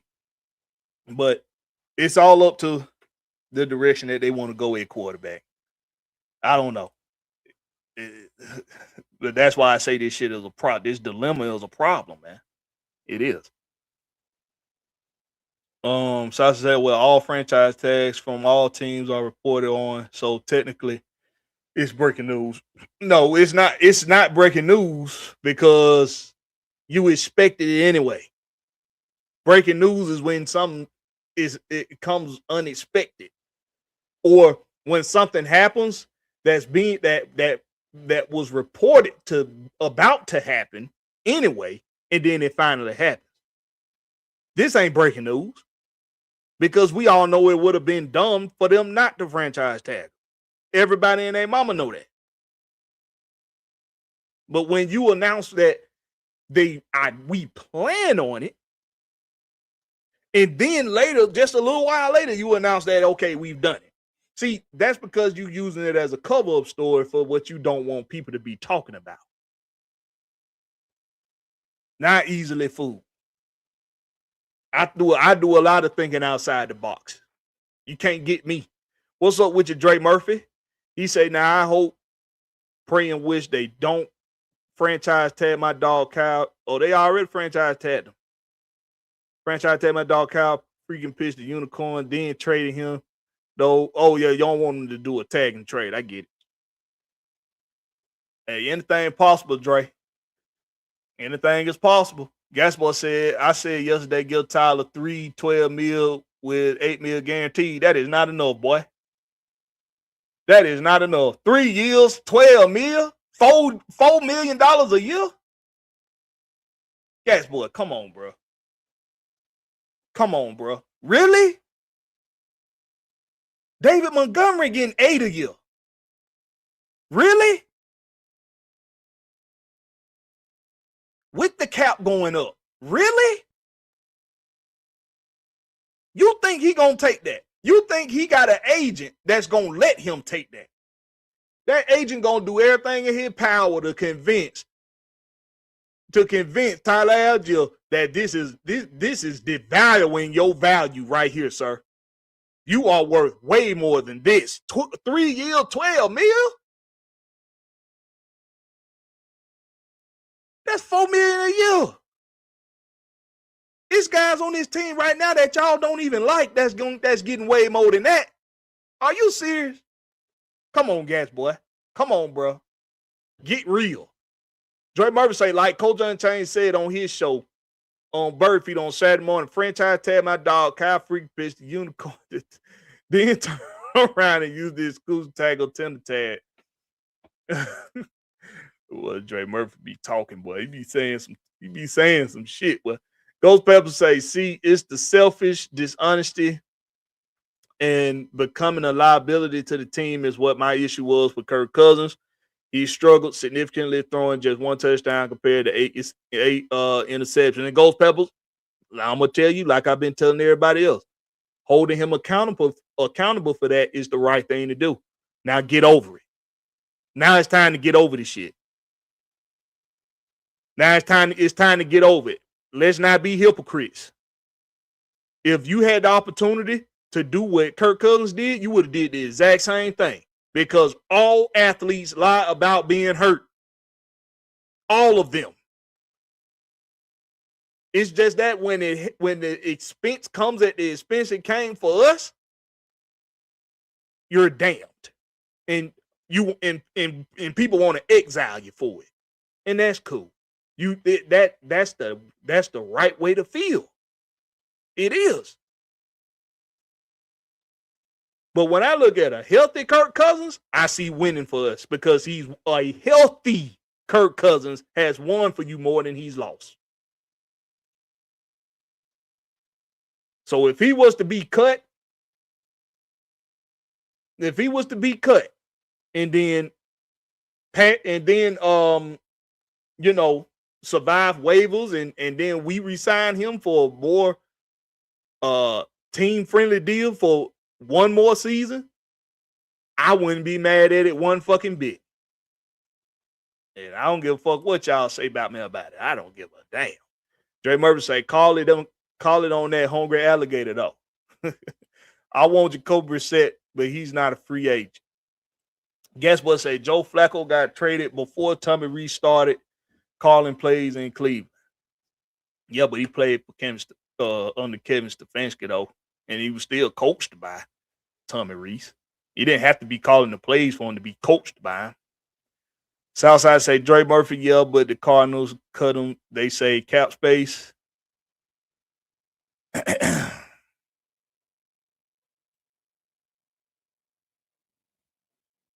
What's up with you, Dre Woods? I started early today. I started at 2:00 because I knew I was gonna want to talk a lot of shit. And I don't know if Big Will coming on or not. But I knew I was gonna want to talk a lot of shit, man. And just so happened when I started this live is when all the bullshit kicked off with the cover-up story on Kyle Pitts. Michael say Tyler getting 9 to 12 mil a year. That's what I see him getting, 9 to 12. And I say what you do is you fall in the middle. You offer him 33 over 3, guarantee him 20. Guarantee him 20 and trade him in 2027. With the idea being that you compete for a championship with what you put together in the 2026 season. You increase the value of, this is why I say, and I think, let me do this. Let me do this. This is why I say offer Tyler Algier 33 over 3, guarantee him 20 and trade him in 2027. This is why I say that. Because I don't think I've explained it before, or I probably have, but I'm going to explain it again.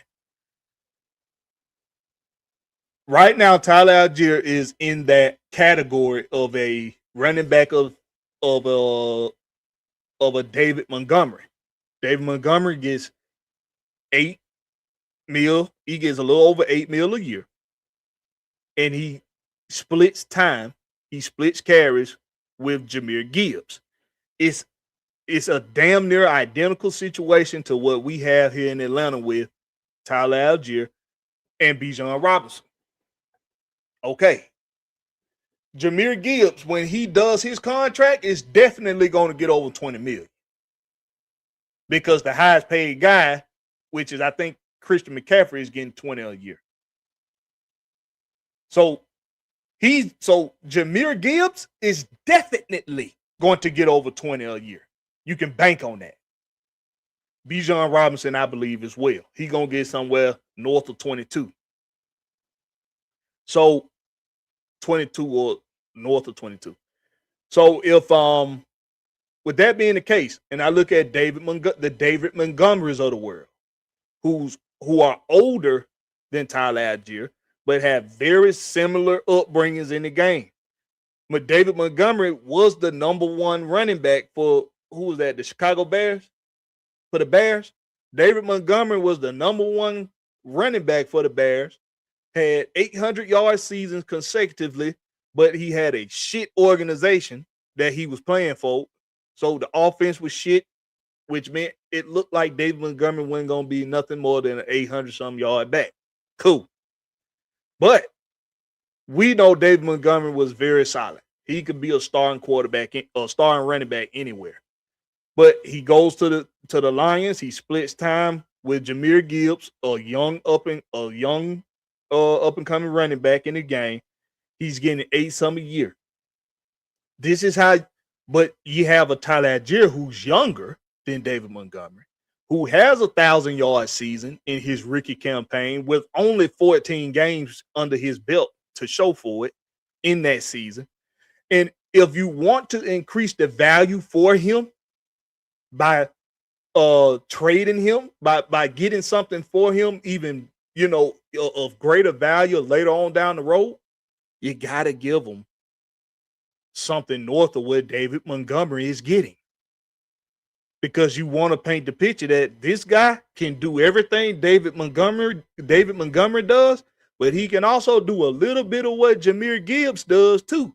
Because even in college, Tyler Algier was a better option in the passing game statistically than even Bijan Robinson was. So not only can he be a dual threat for you in the backfield, He can block for you, and he's reliable carrying the ball. Because of that, you do what the market dictates you should do.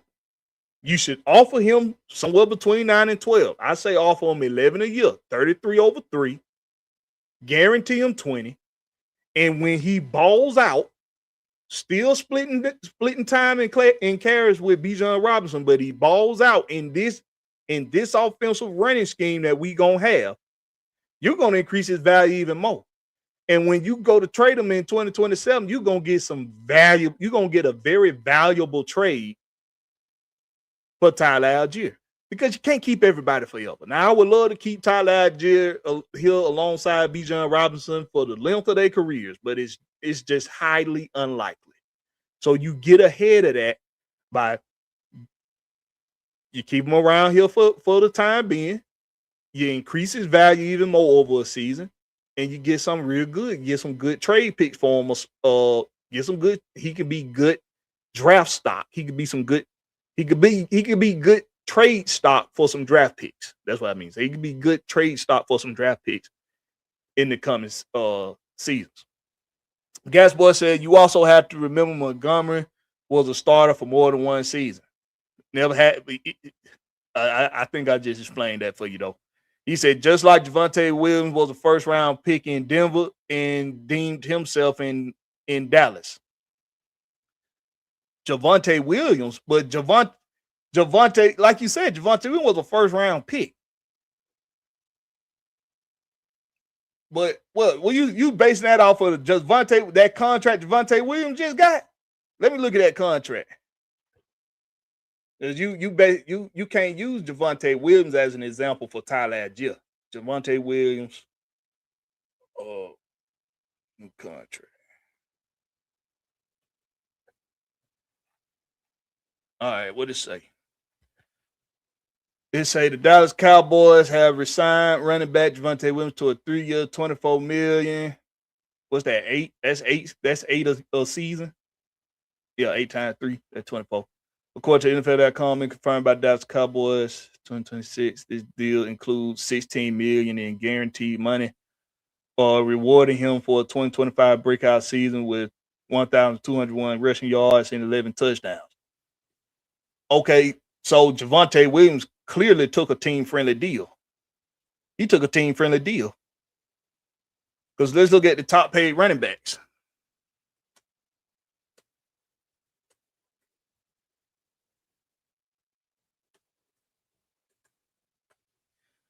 So the top-paid running backs right now. Okay. I ain't bring here. You know what? Stop doing crazy shit, Google. Now Google want to act crazy.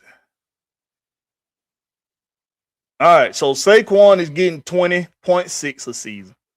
Christian McCaffrey getting 19. Derrick Henry getting 15. Jonathan Taylor getting 14. Alvin Kamara getting 12.5. So Alvin Kamara, these are the top 5. The top 5 running backs. Okay. Now, Alvin Kamara is the 5th highest paid running back at 12.2. He had 12.25. All right, 12 and a quarter. The next guy in line, the next guy at number 6 is Josh Jacobs at 12. James Cook at 11.5. And did James Cook do a deal already? He might have did a deal already. I'm not sure. Kyron Williams is at 11. Aaron Jones is at 10. And James Conner is at 9.5. Okay, so then we got to look at whose contracts are expiring with the cap going up. So let's look at that. Let's see whose contracts are expiring with the cap going up.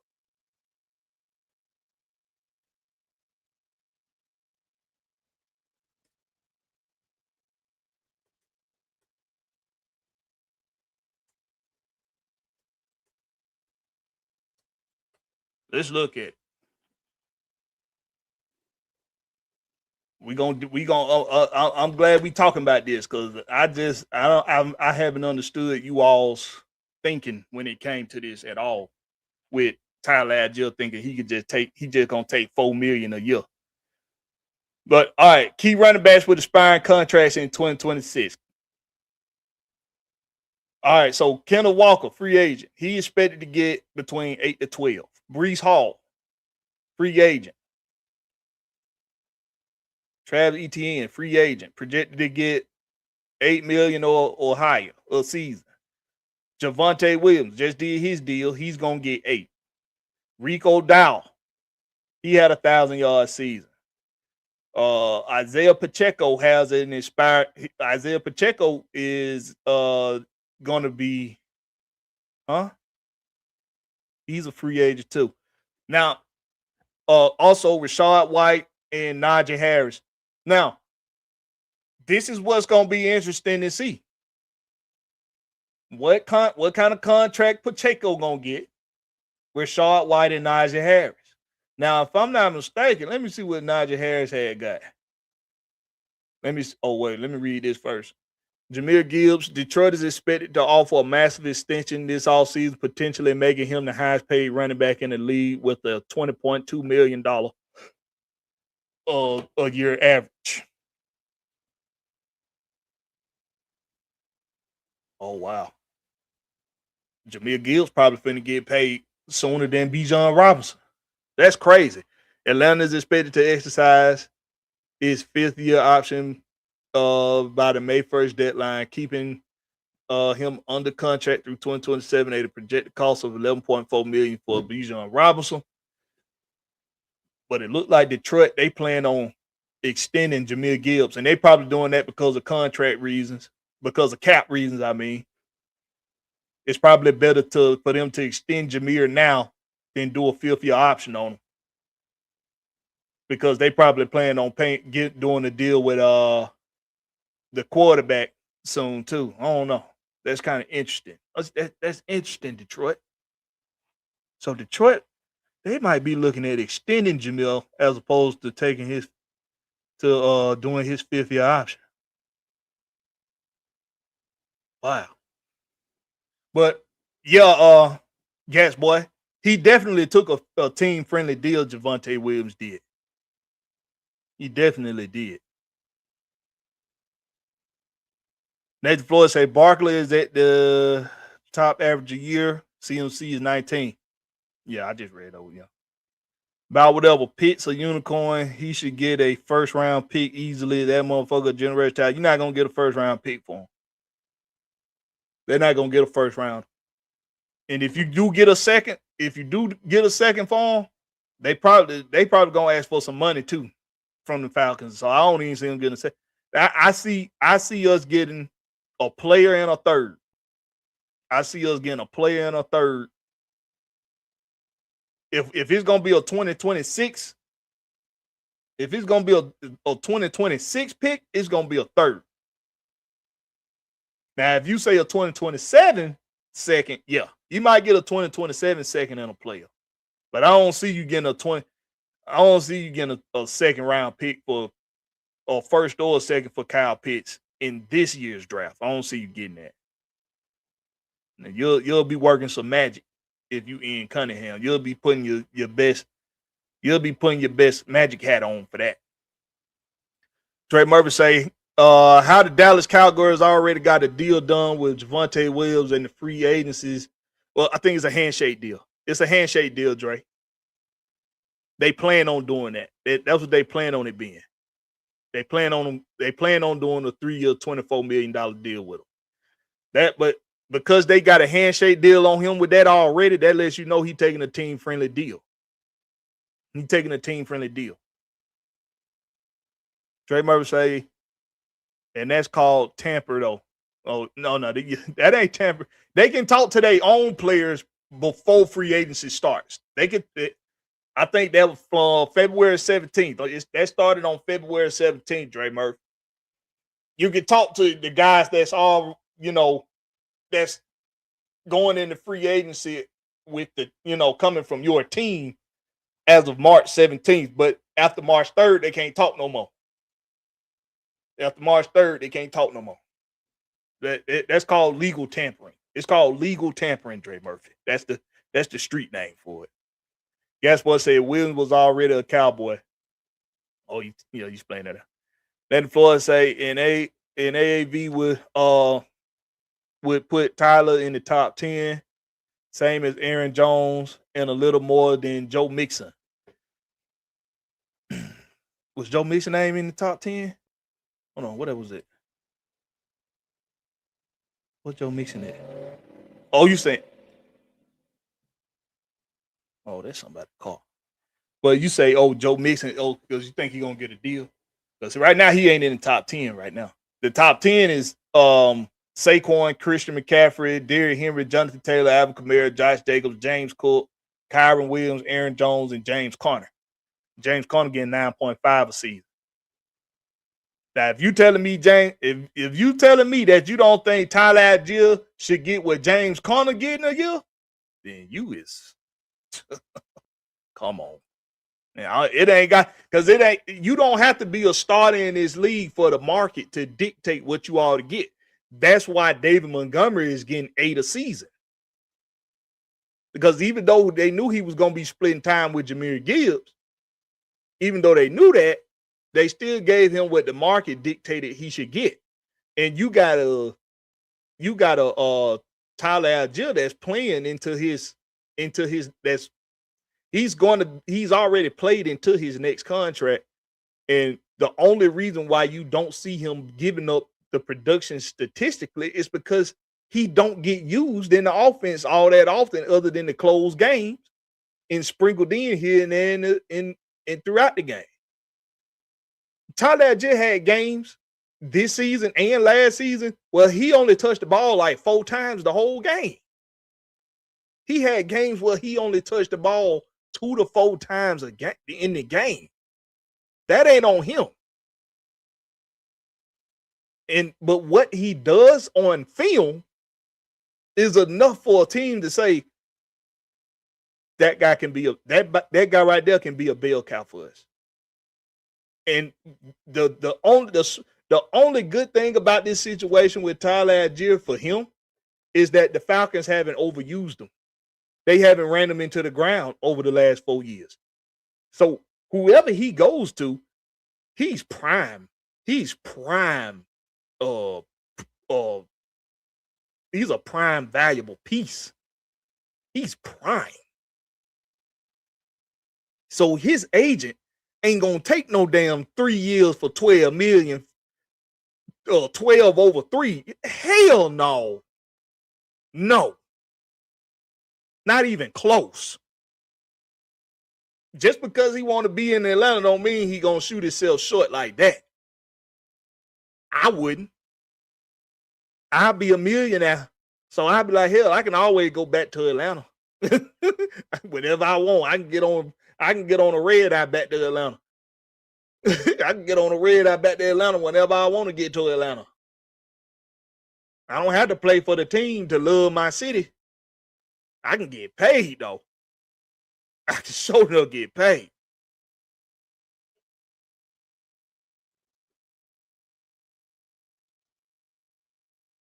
Let Floyd say the list I'm looking at has Mixon at 9.8. Let me see what Joe Mixon contract is.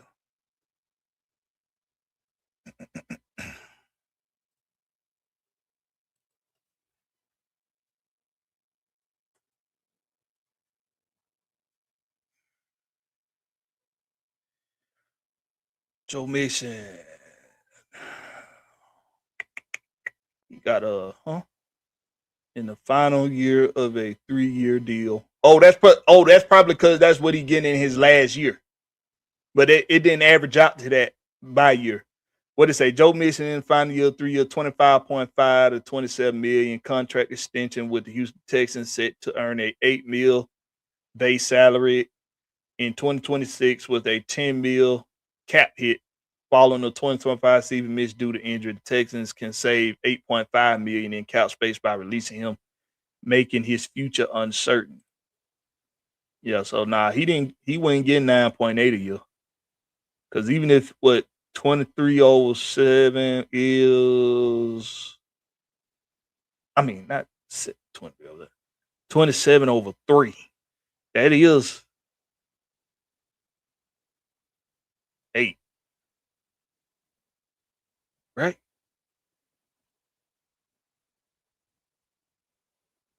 Oh shit, my math skills are diminishing.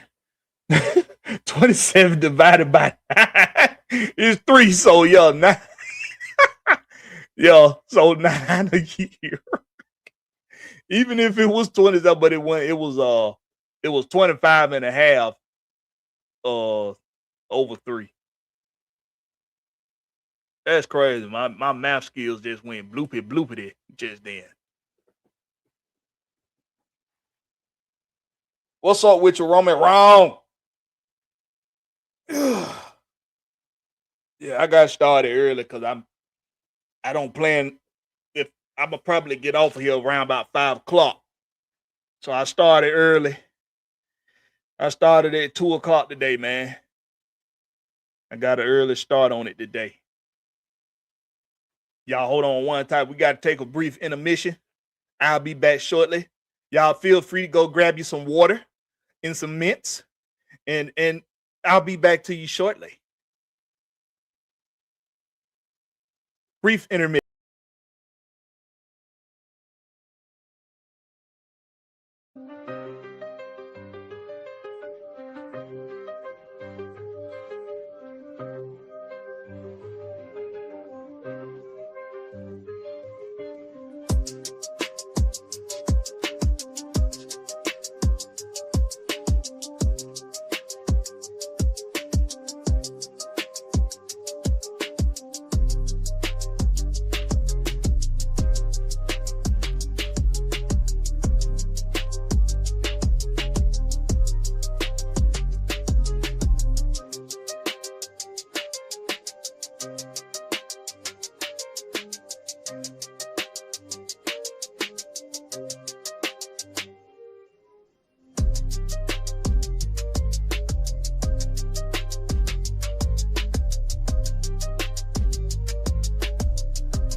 All right, we back. I need to get like a I need to do like a I need to do like a one of them let's all go to the lobby little joints for when I do the little brief intermissions. Y'all remember that shit from the movie theater back in the day? When the talking popcorn and the talking drink and the talking candy. Let's all go to the lobby. Let's all go to the lobby. Let's all go to the lobby and see what's there to snack. If y'all don't know nothing about that, then you're a little too young to know something about that. If y'all don't know nothing about that. I'm wrong. He say, how you feel about Pitts getting the tag, my boy? Expect it. Expect it. Expect it. Not news total. Not news total. Well, it's news, but it's not breaking news, in my opinion. Ghost Pepper say, home team facts 100. Tyler Algier constantly delivers high-level production and considered a top 12 running back candidate for a team needing a workhorse. Top-tier performance and efficiency. I think you may get this the only way. Oh, excuse me. I think the only way the Falcons get away with giving him $8 million, or I'm gonna say, but the only way they get away with getting him, I'm gonna say between 7 and 8. If he resigns for anything less than 9, if Tyler Algier resigns to the Falcons for anything less than $9 million, it's because he really truly does want to stay in Atlanta. because he's going to get a bigger offer from somebody. If they don't franchise tag, if they don't tag, if they don't tag him, if they don't tag Tyler Algier, somebody's gonna offer him a really decent bag. I don't know who. I'm thinking maybe somebody like maybe the Jaguars, because maybe they want to move on from Travis Etienne, or maybe he just don't want to return to the Jags. So maybe the Jaguars, maybe the Jets, because maybe they don't re-sign Breece Hall.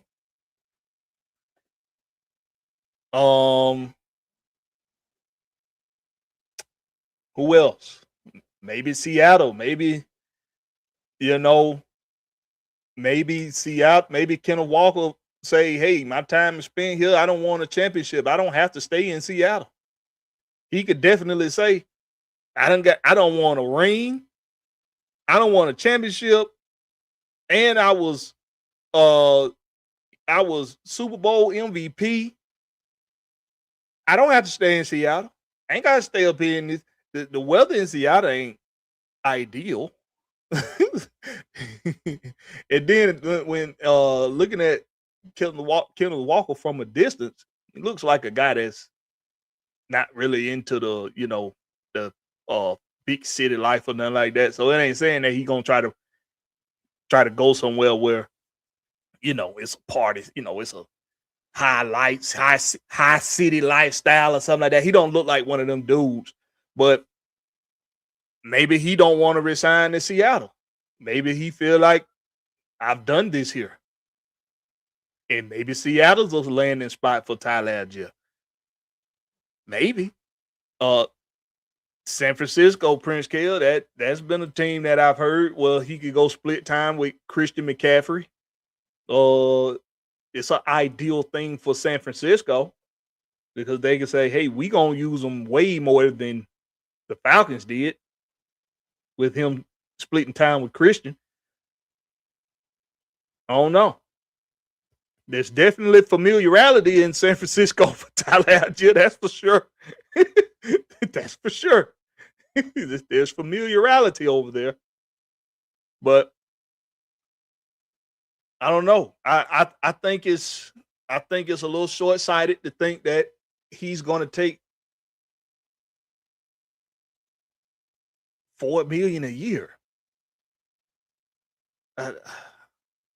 And trust me, my boy Gats Boy speaks. He do his research. He do his homework. But that's a bit short-sighted, and I just don't see it. I don't see that. That's Ian Cunningham working a miracle. That's Ian Cunningham, because I'll never say nothing's possible when it comes to that. I'll never say nothing's possible. Oh, this is an important phone call. I gotta take this. Hold on, y'all.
My bad, folks. My bad, peoples.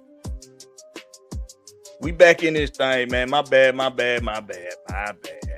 That was an important phone call, business call. Had to take that call. Still not what I want to hear, but I had to take it. Some more, goddamn, boy, I swear, God, boy. Word to the wise to anybody that work off commission. When somebody tell you they're going to come through for you, hold them to it, make their ass come through. And it's okay to give folks a second chance. Don't give them a third.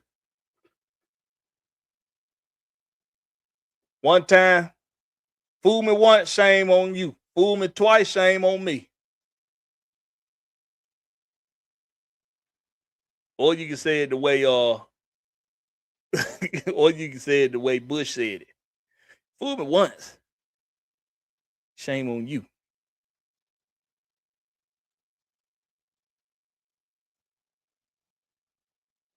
Fool me again, you're a fool again.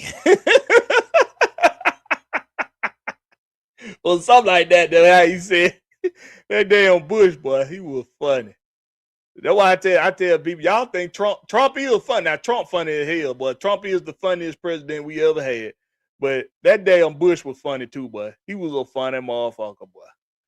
What's up with you, Miss Krista Lewis?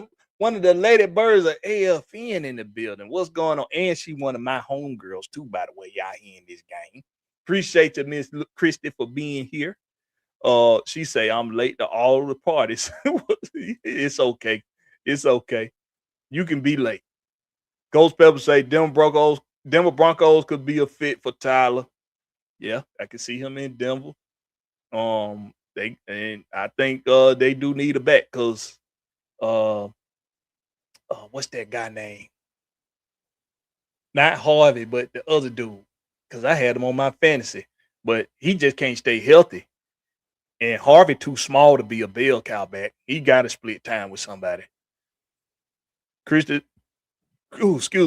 say, are we wanting to trade away players we know are essential?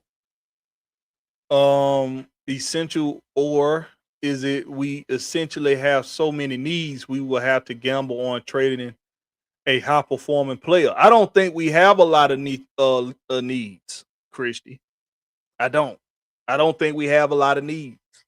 I think we have everything we need on this team already. If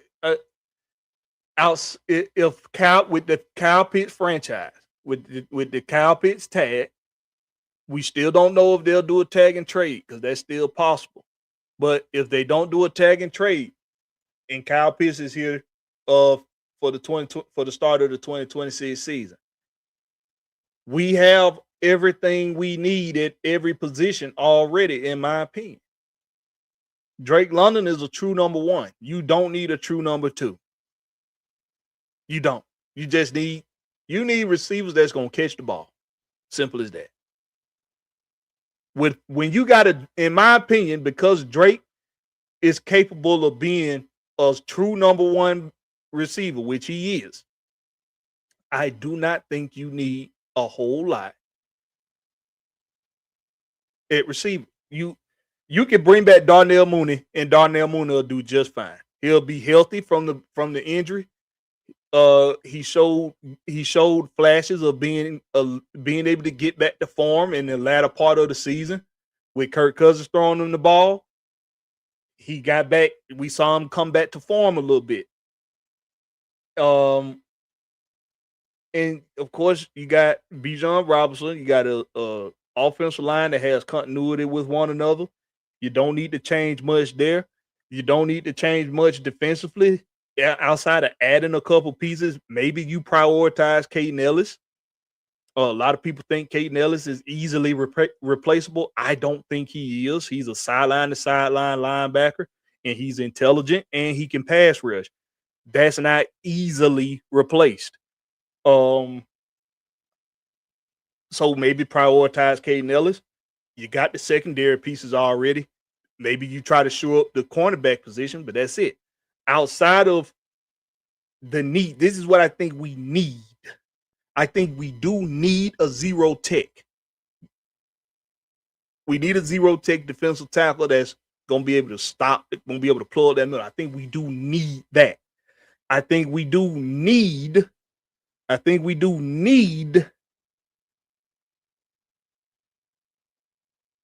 No, that's it. I don't think there's anything else we absolutely need. That's the only thing I think we absolutely need. As far as the personnel that's already here, I think that's all we absolutely need. Other than that, I don't think we don't have a whole lot of needs with this team, in my opinion. Christy say, I don't know if we want to do so much gambling during Ian's first year. I don't think so either. I don't think Ian wants to do a lot of gambling. Chris say, real red folks, strike 2. Is there strike 3 for me?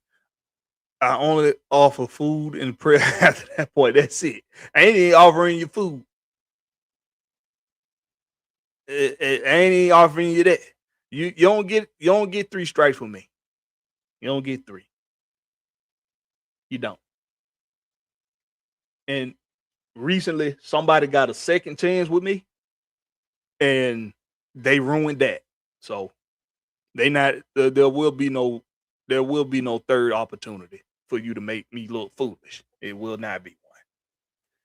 Chris say, I'm waiting on the new home team merch drop. Man, Christy, listen. Every time I think I done turned the corner, something gets in the way. I got it coming across the scroller, the BlackberryBrand.com, the grand opening coming soon. I promise y'all, it's coming. It is coming. It's more than in development. It's damn near developed. But every time I think I turn the corner with something, it's something else come up. But I promise y'all, okay. Once the this is okay. This is a realistic time frame. This is a realistic time frame right here, Chris. Once the draft doesn't happen, and we know who going into training camp. Before we go into training camp, the merch line gonna be done dropped. I will drop the merch line before the NFL 2026 season training camp starts. I will have the line dropped by then. I promise you that. Okay. So it's coming soon. It's coming soon. And I appreciate that too, Chris. I appreciate that support. If just so you all know, the bomber jacket that Christy's wearing in this photo, shout out to my homegirl Christy. That is a Home Team Fits product. That's from HomeTeamFits.com, which is not an active website at the moment because I'm rebranding. The new brand is going to be Blakberry brand. That's the new brand. So I'm rebranding. But this right here that Christy is wearing is going to be available on the website when I drop the website. It will be available. That bomber jacket will be available. All right. George, what's up with you, my boy? We got is that Anthony White? We got my boy Anthony White over here. Say Falcons got some good young defensive pieces, but they need depth on every level of the defense. Cornerback position needs a lot of depth and a starter. They need some depth in the cornerback in the secondary unit. Not in my opinion, not a lot. They need a couple guys. We do need we might need one legit. We might, yes, you do need. Let me just say, you need depth. We do need better depth. But we need better depth at linebacker. The depth at corner isn't bad.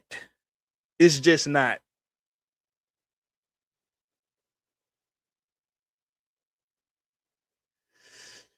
Because I like Kobe Bryant. Natron Brooks ass. Clark Phillips, his injury is a mystery. And you can actually say like $3.6 million if you cut Clark Phillips. You can say like 3.6 mil. So his time in Atlanta might be up. I don't know. I don't think so. I don't know. But we do need depth. You're right about that. We do need more depth. But I don't think we have a lot of needs, though. I still don't think we got a lot of needs. I still get a lot of compliments on his jacket, and there isn't anything else like it. Man, Chris, I appreciate that. I appreciate that. We need to concentrate on linemen. Absolutely. I think we need I think our concentration need to be nose zero tech defensive tackle. And then I would say in the second for that number 2 corner to be shored up. I like Mike Hughes, but I don't know how much more Mike Hughes got left in him to play at starter level. I think maybe you bring in more competition for him for that number 2 for AJ Terrell too, because not competition for him, but somebody to keep him on his toes. But if I can get Avion Terrell, I'm doing it. With that number 2 pick, if I can get Avion Terrell, that's what I'm going for. I don't think the defensive line is deep in this draft. So a lot of the pieces I done looked at so far for defensive tackle coming into this draft, they're gonna be gone in the first round. At least three DTs gonna get picked in that first round. At least 3. And after them 3 or 4 get picked, I don't see any more. I don't see a whole lot of more solid options for defensive tackle. It's not a deep defensive line class for me. It's a deeper offensive line class, though. The offensive line class is much deeper than the defensive line class. From what I've seen. Could you say on both sides of the ball, yeah. Ghost Pepper say Mooney is currently slated for the 6th highest cap hit on the Falcons roster. Moving on from him would allow the team to pivot toward younger, cheaper talent or more productive veteran free agents. Yeah. You're not wrong, Ghost Peppers. You're not wrong. Not at all. For me, Darnell Mooney got a bad rap. He caught a bad rap because of the last regime's way of handling the wide receiver position. I mean, we're handling the injuries on this team the past couple seasons. It's been a mysterious way of them handling the damn injuries. Players coming back too soon. Players being out for lengthy, long periods of time that's unexplainable. Don't nobody know why. Like Trice and Troy Anderson, like Malone, like Clark Phillips III. Like what is going on? Like why are they not still ready to play? Why are some guys coming back too early, like Darnell Mooney?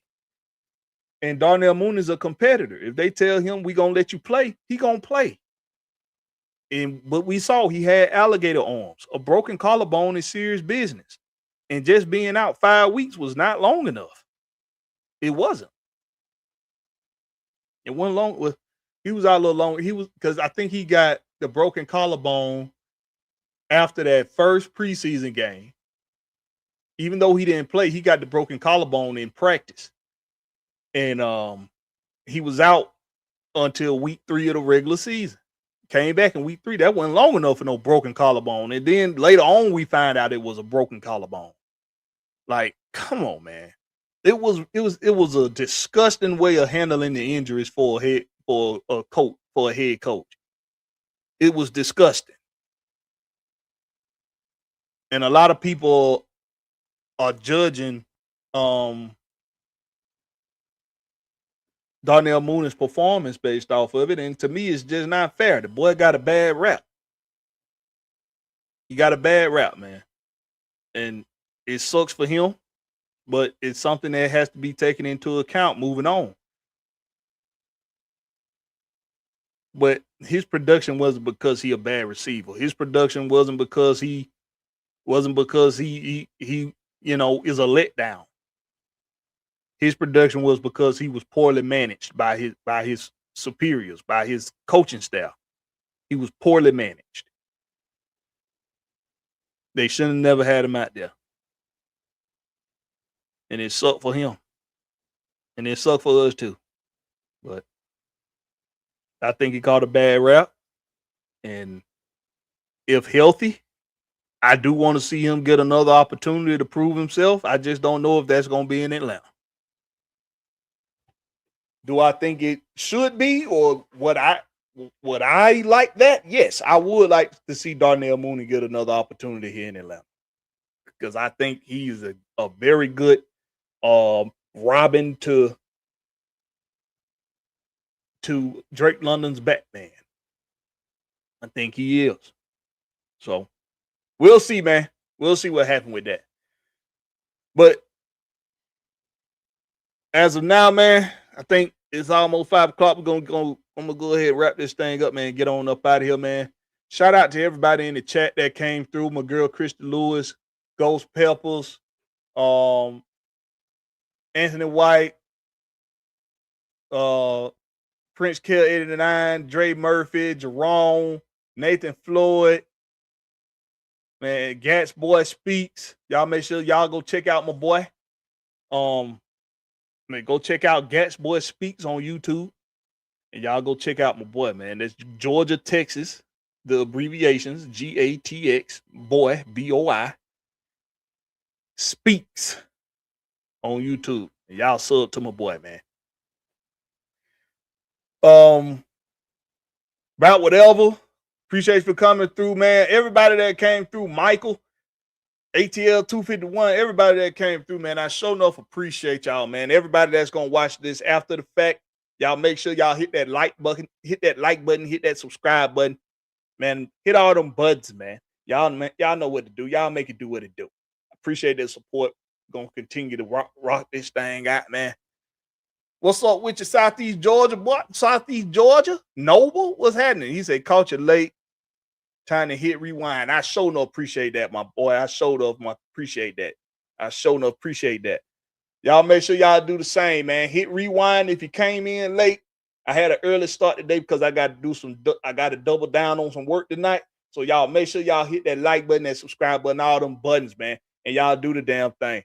This has been another edition of Let's Be Clear. This is the home team with Blakberry. That's Blakberry, no C, just a K. Catch us on the flip side. See y'all tomorrow for Fans Speak when we drop the link. Peace. Night